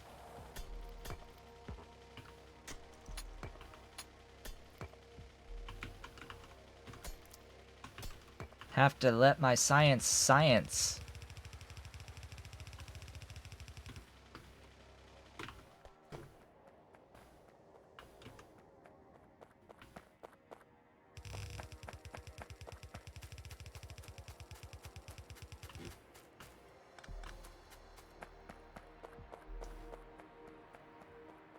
Okay. Now then, I don't need a like ton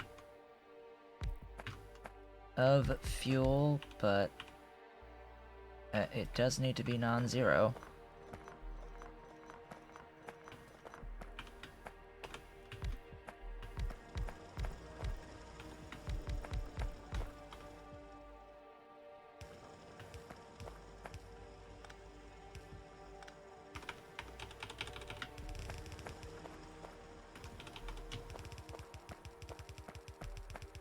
Alright, let's get this all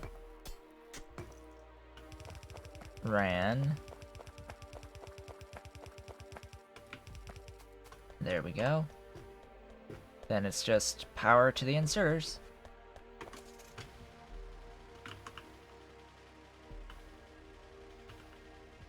That's a lot of oil.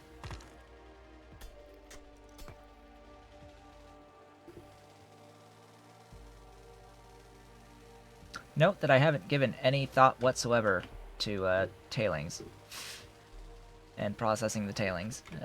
Yeah, that's another story.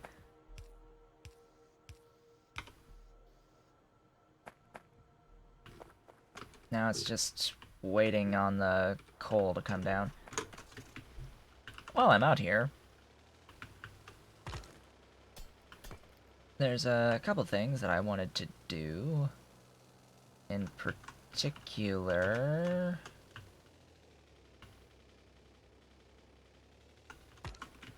Ugh. I hate volcanic. I hate this volcanic region.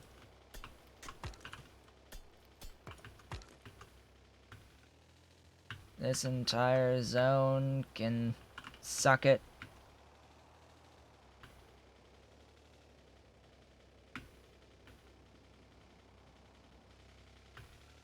Ah, this is quite pretty. I like the aluminium. It's quite pretty, and it deserves such a beautiful thing as a radar. It needs a radar. That's what I want here. And you know what? I like my coal so much that I'm gonna put a radar right up here. Partly because I want to have a radar going on the edges here to clear more of the map so I can see additional resources. Additional resources are required, absolutely required.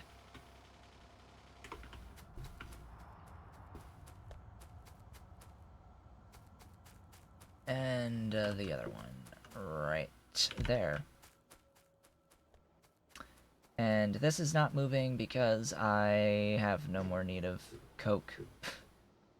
Or it's producing enough coke as it stands. Yeah. That actually looks really nice, I have to say, feeding those 4 in to this. That looks pretty nice. I don't know so much about this, but it looks decent enough for purpose.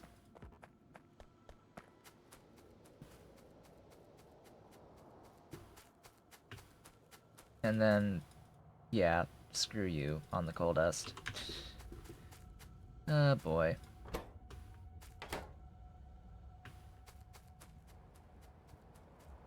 Ooh, hello. I did not even notice that.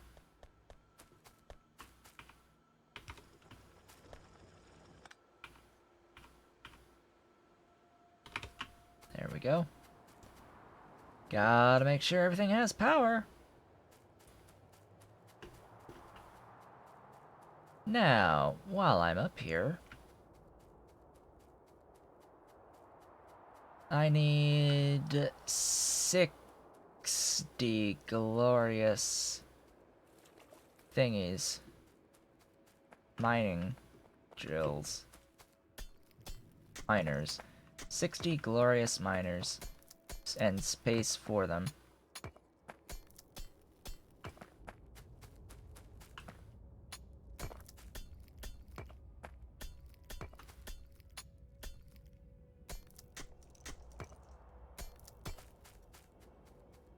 Alright, now just having a look on the density. Yeah, that's decent enough. I mean, what I really want is...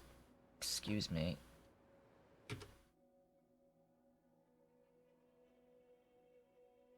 What I really want is density that is like giga. Billions.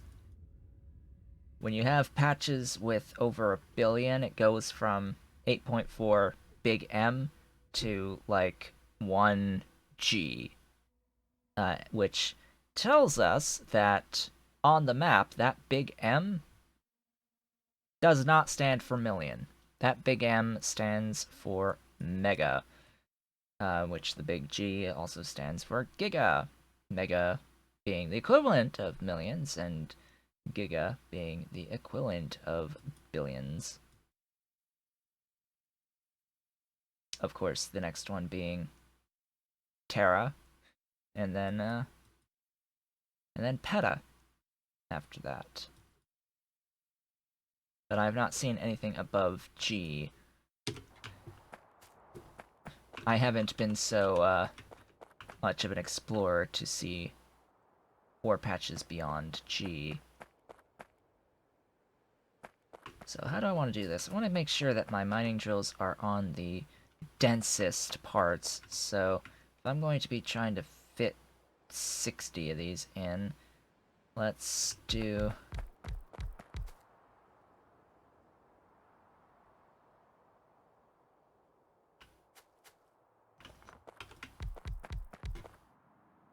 That's 10. Hello, tech. How bad is mill? Not. Mill is not bad. Mill is a use for lead. But the only reason why I would get mill tech would be tanks to kill all of the rocks and power armor. Mark II. That's like the primary reason to pick up mill tech, and I guess also that power armor will unlock the additional long mine and reach stuff, but they don't inherently require mill tech. But yeah, I really want to kill all the rocks, so I think I will need tanks at some point. I also think I want long reach too, that would be great. Okay, so that's 20...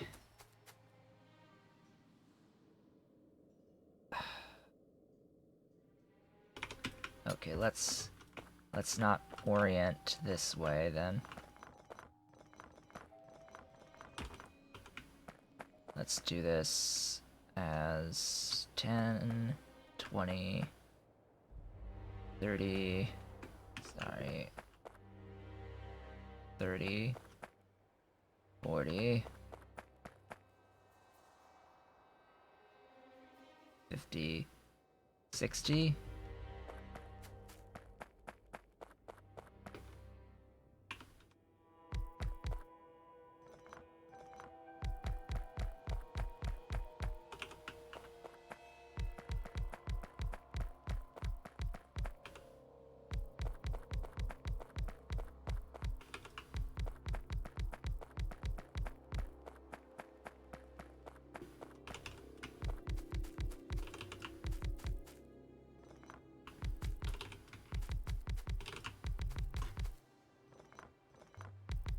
Now, I've done this with purpose to make sure that I have 4 belts out. Now, the way that I've done this as well, unfortunately, will also require a lot of underground belts, so I will have to go and make a bunch of those, because the only way I can actually properly power this is by having the power lines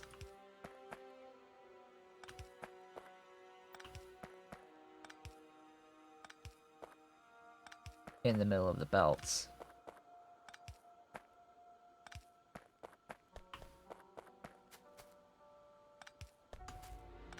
And I don't like doing this with smalls, but I haven't made mediums yet. I haven't bothered getting creosote over to automate my mediums.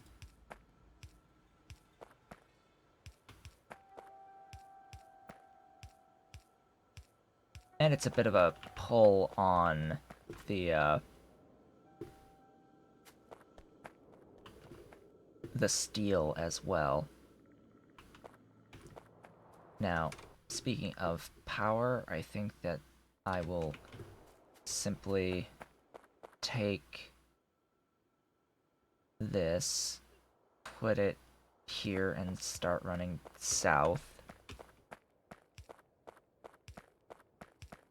For the record, there is no chance in hell I am actually going to have a non-zero amount of the molten copper today, but I am doing the copper chain over today and the next stream. And you know, eventually I am going to have my Angels playthrough be finished, that one's technically entering the late game.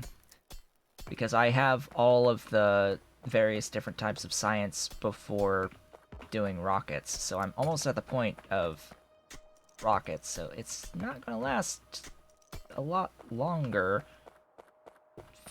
Two, maybe 3 weeks, I guess. Watch it be another month, but anyway, it's definitely a lot further along than I am here. So once that's done, I will start streaming this playthrough every day. Every stream will be this until this reaches its natural conclusion.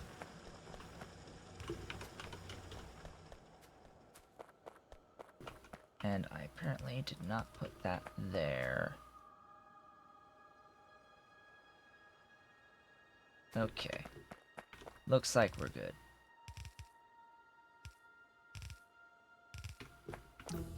Hello, tech. Now, let's see, where do I want to do the combining? Probably right here. Boom, boom, oops.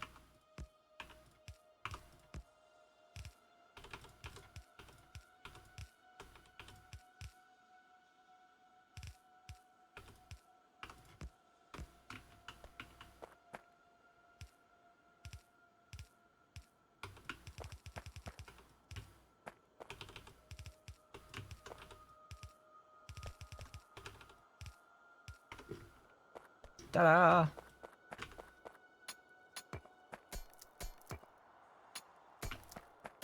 Now, I could do a dedicated 4-to-2 balancer, but this particular 4-4 is fully capable of handling to whatever number up to 4. So even if I had just 1 out, it's fully capable of handling just the 1 out. It's N to N up to 4 to 4 is how this balancer works. Which is why it's so common, or one of the reasons why it's so common and used by so many. Excellent, excellent, excellent. Next is setting up my 10 automated screeners. I'm just clearing out some excess rocks here. Automated screeners, 10 of them for this. Now, how do I want to do this exactly?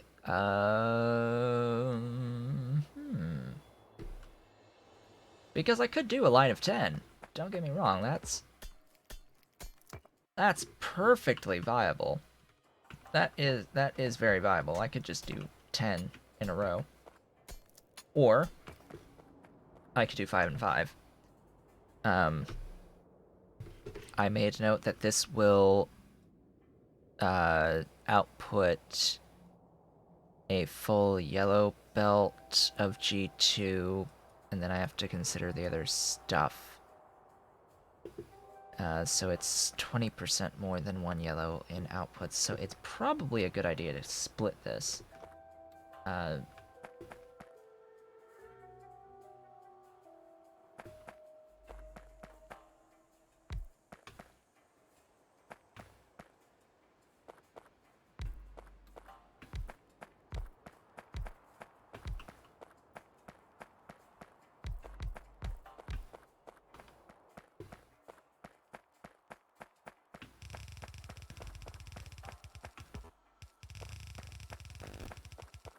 Now, I know that this is going to...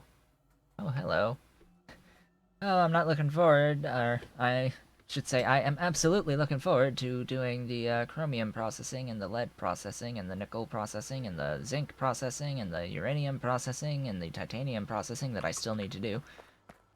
And everything else, but yeah, so this is step 1. let's see, each of you is so 3.33 in, which is a blue. Okay.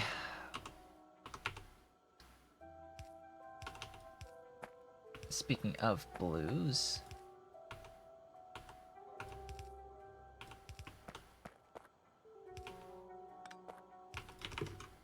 whoops, wrong way. How many of you blues have I made here?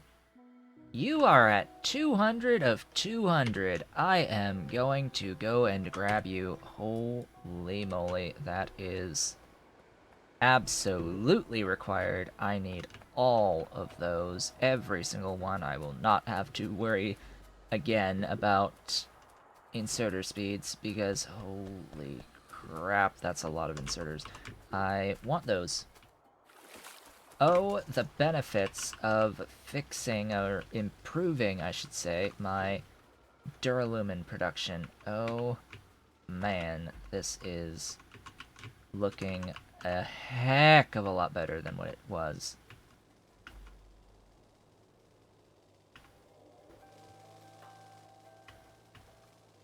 And that just seems to be the whole theme of this overhaul in general is it will start quite slow, but once you set up these better processes, oh boy, it really does start speeding up for you dramatically.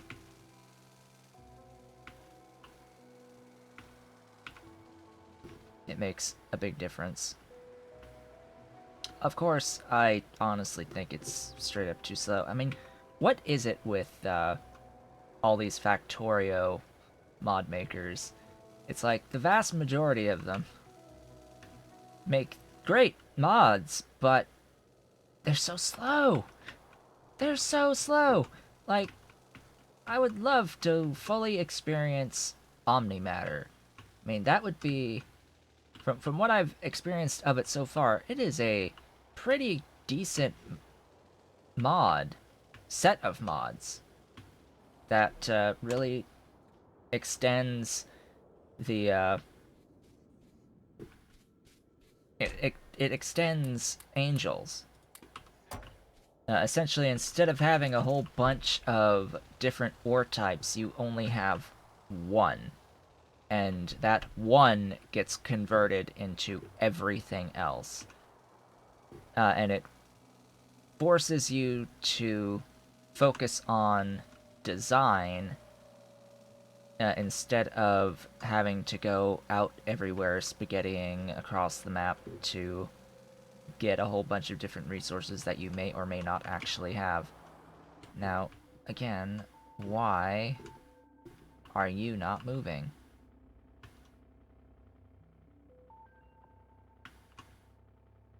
Because...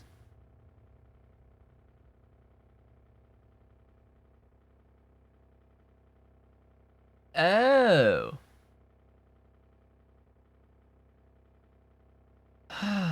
Okay.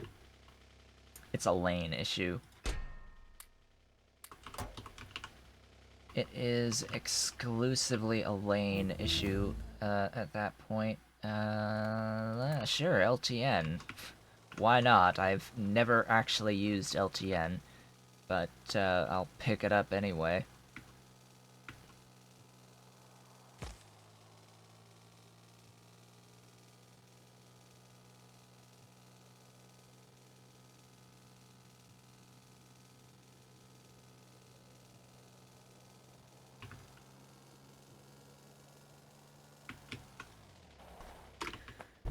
So, these default by pulling in on the closest lane, and this is on the outside lane. So even though I have this as an input priority, it's not going to switch lanes. Which... yeah. Can be solved by doing this.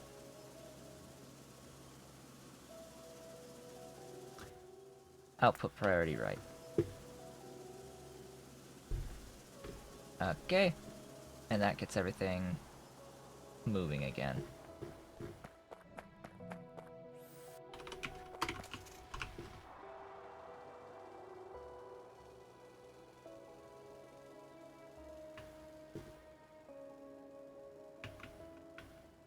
Oof. Dodgy, dodgy. Aww.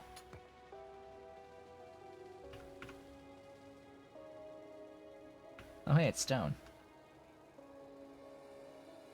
Maybe I should make use of that at some point.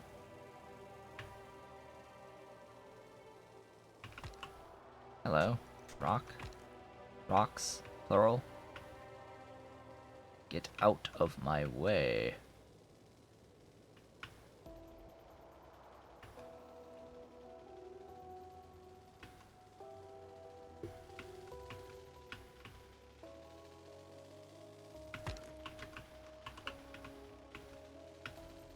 Alright, back up here.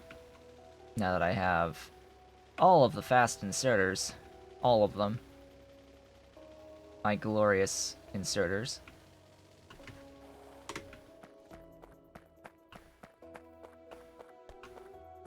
Let's see, so then I have to think about the outputs.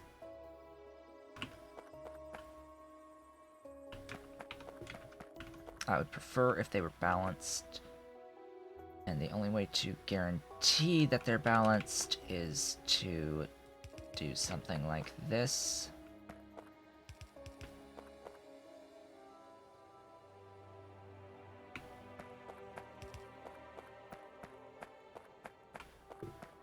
And you'll see how this works.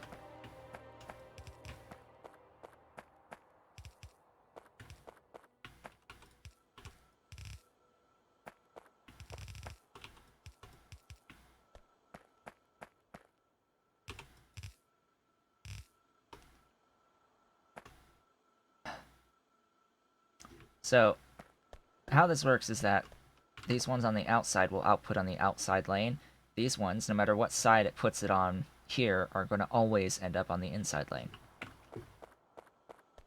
And since the inserter speeds are exactly the same, this will inherently be balanced. Assuming that it's like the same, like an even, which of course it's not even on the outputs. Of course it's not, but I have 5 of them, and you know what? 5 by 3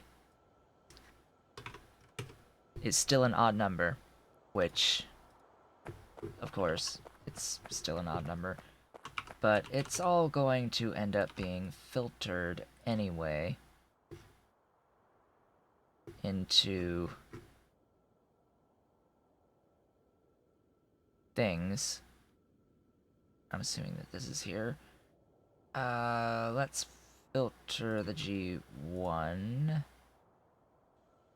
out there.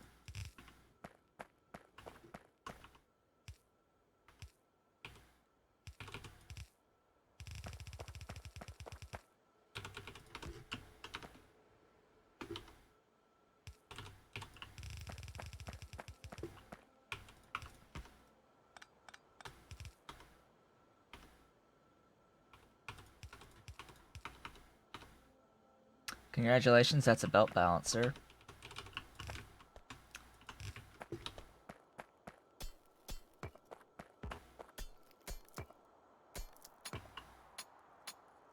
If you ever wondered how to do this belt balancer on a turn like that, that's how you do it.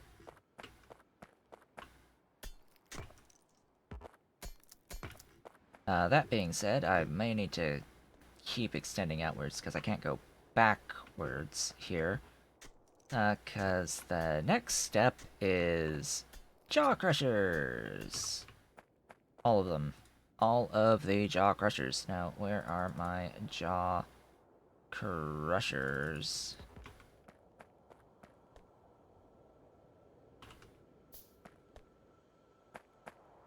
This be the next step. Goodness gracious. Do I want this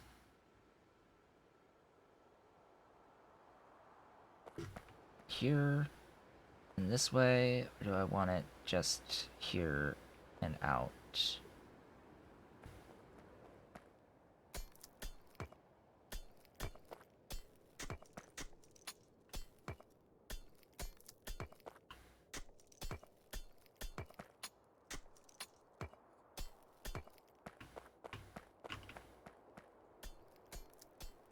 tell you what, I'm gonna do it here.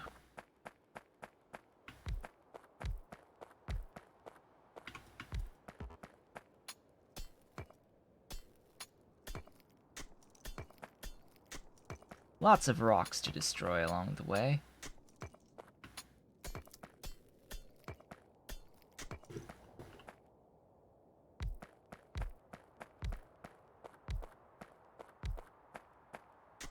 Only 9, huh?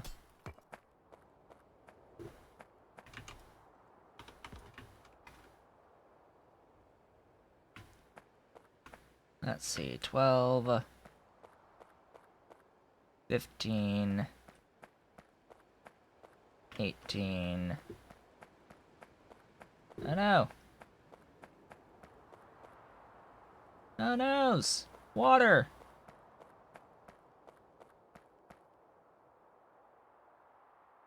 $19, 20, 21.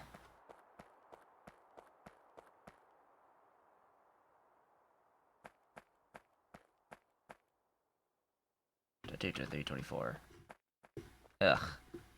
I don't know about that. I don't know about that. There's 5. Maybe those 5 can end up there.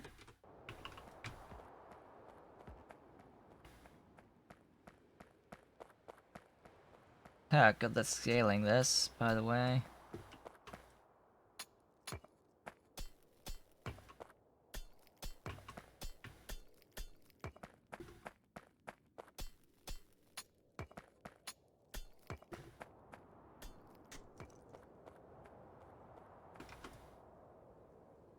Yeah, I need 5 more.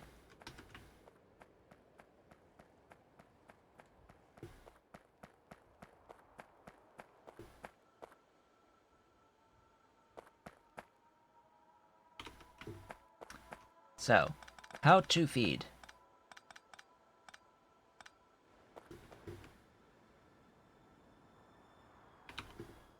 How to feed?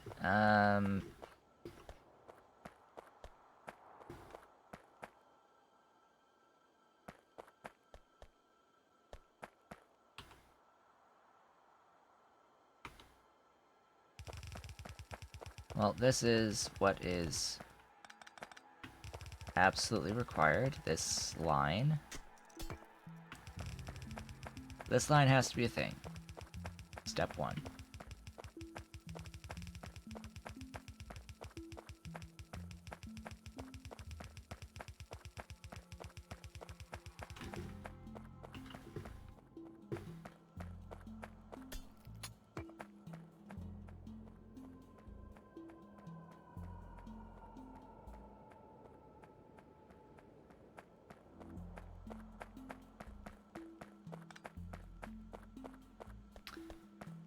Okay, clearly...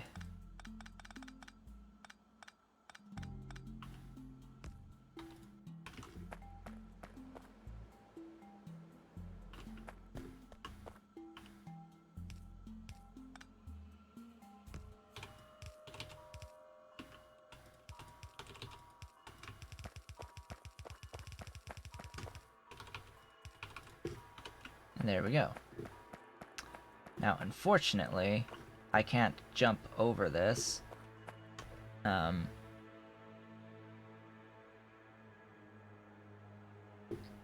could, like, bring it around this way. As much as I don't really care for doing that. I'll do it anyway.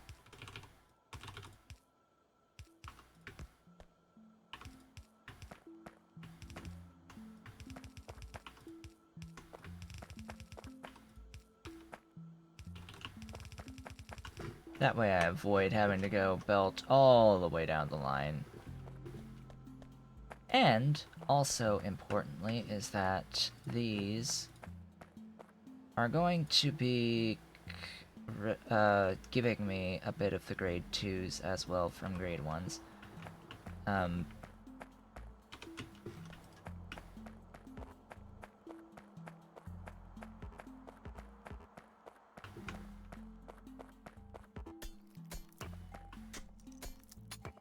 And when it's 24, that's not even a full belt out, so...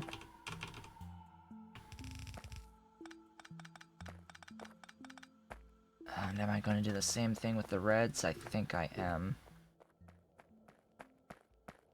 I think I am going to do the same thing with the red belts on these outputs. Whoops.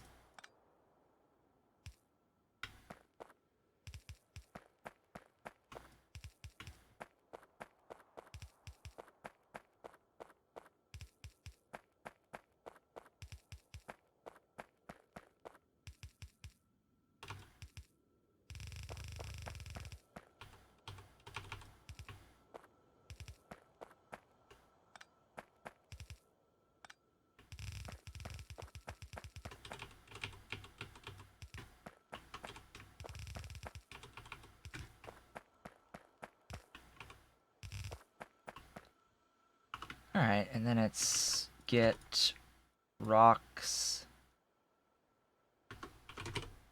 Sorry, stone.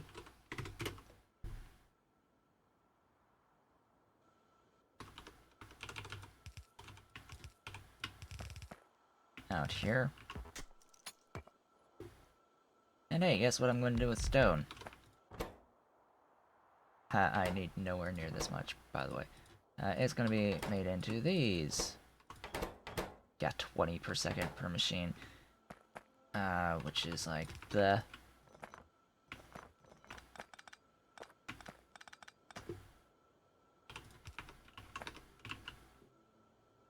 Or a... 20 per second! That's more than a freaking yellow loader. Wow. And then at most, this is gonna be 6 per second, so it's like, doink. This is what again? It's 4.62, so it's doink. There, that's fine. That's gonna be all the stone made into that, and then tossed, shoved into a glorious box. Actually, probably a glorious passive provider at some point. That's stone! Get this over and up. Then let's make sure it's balanced.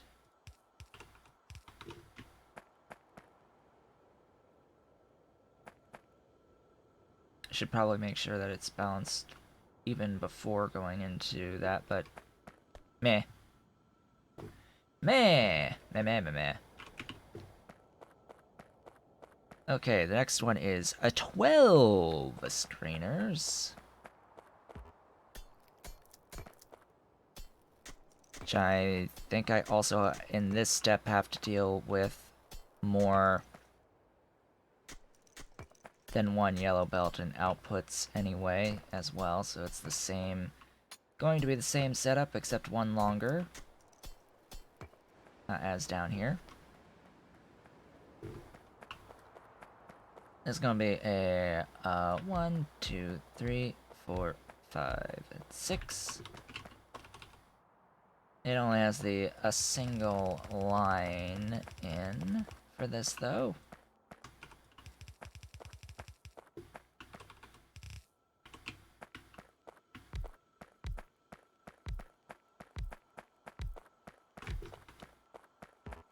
And these, of course, are going to be doing the G3s from the G2s.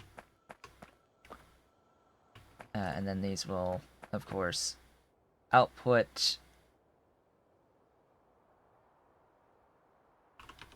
onto a...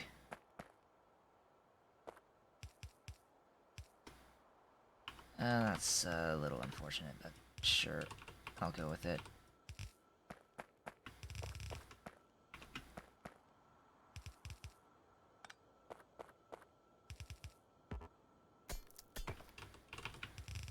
Let's go.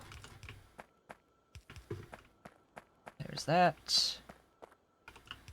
Evenly distributed.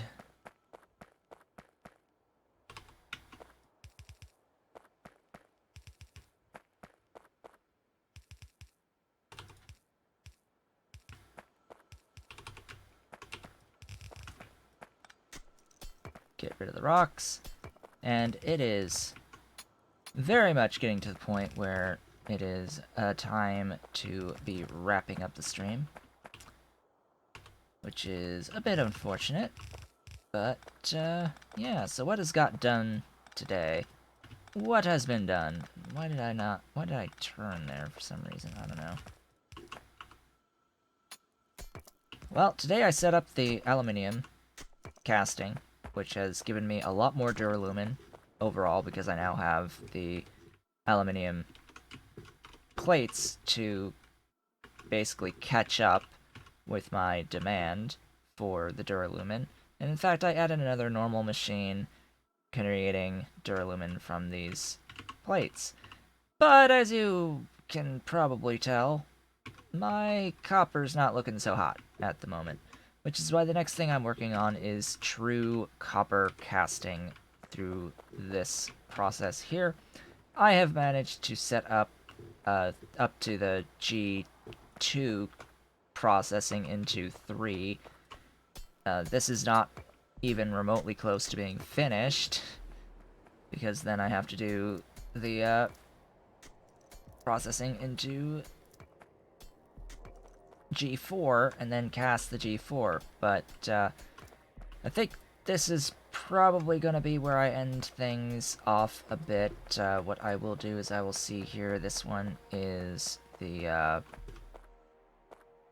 copper rejects, so I will do copper rejects here and filter right, and that'll be what I start taking care of here. And it looks like I need to go get more belts as well. So, and I need to make a lot more jaw crushers. But you know, with that, things are progressing quite smoothly. I've got everything is moving. Even took care of an issue on the glass production here where things were choking. If the glass fully backs up on its belt, it was backing up in here, right in here, and it wasn't able to keep moving even when the demand kicked in again. So fixed that issue. And other than that, there's, yeah, just the aluminium plates that are now officially being cast. Yeah, so I did this. With that, I would like to thank you all for watching. This has been Otaku Showboat. I will be back with more of the Pyanodon's playthrough on Tuesday. I will, of course, be back tomorrow with more of the Angels playthrough, and I will see you all then.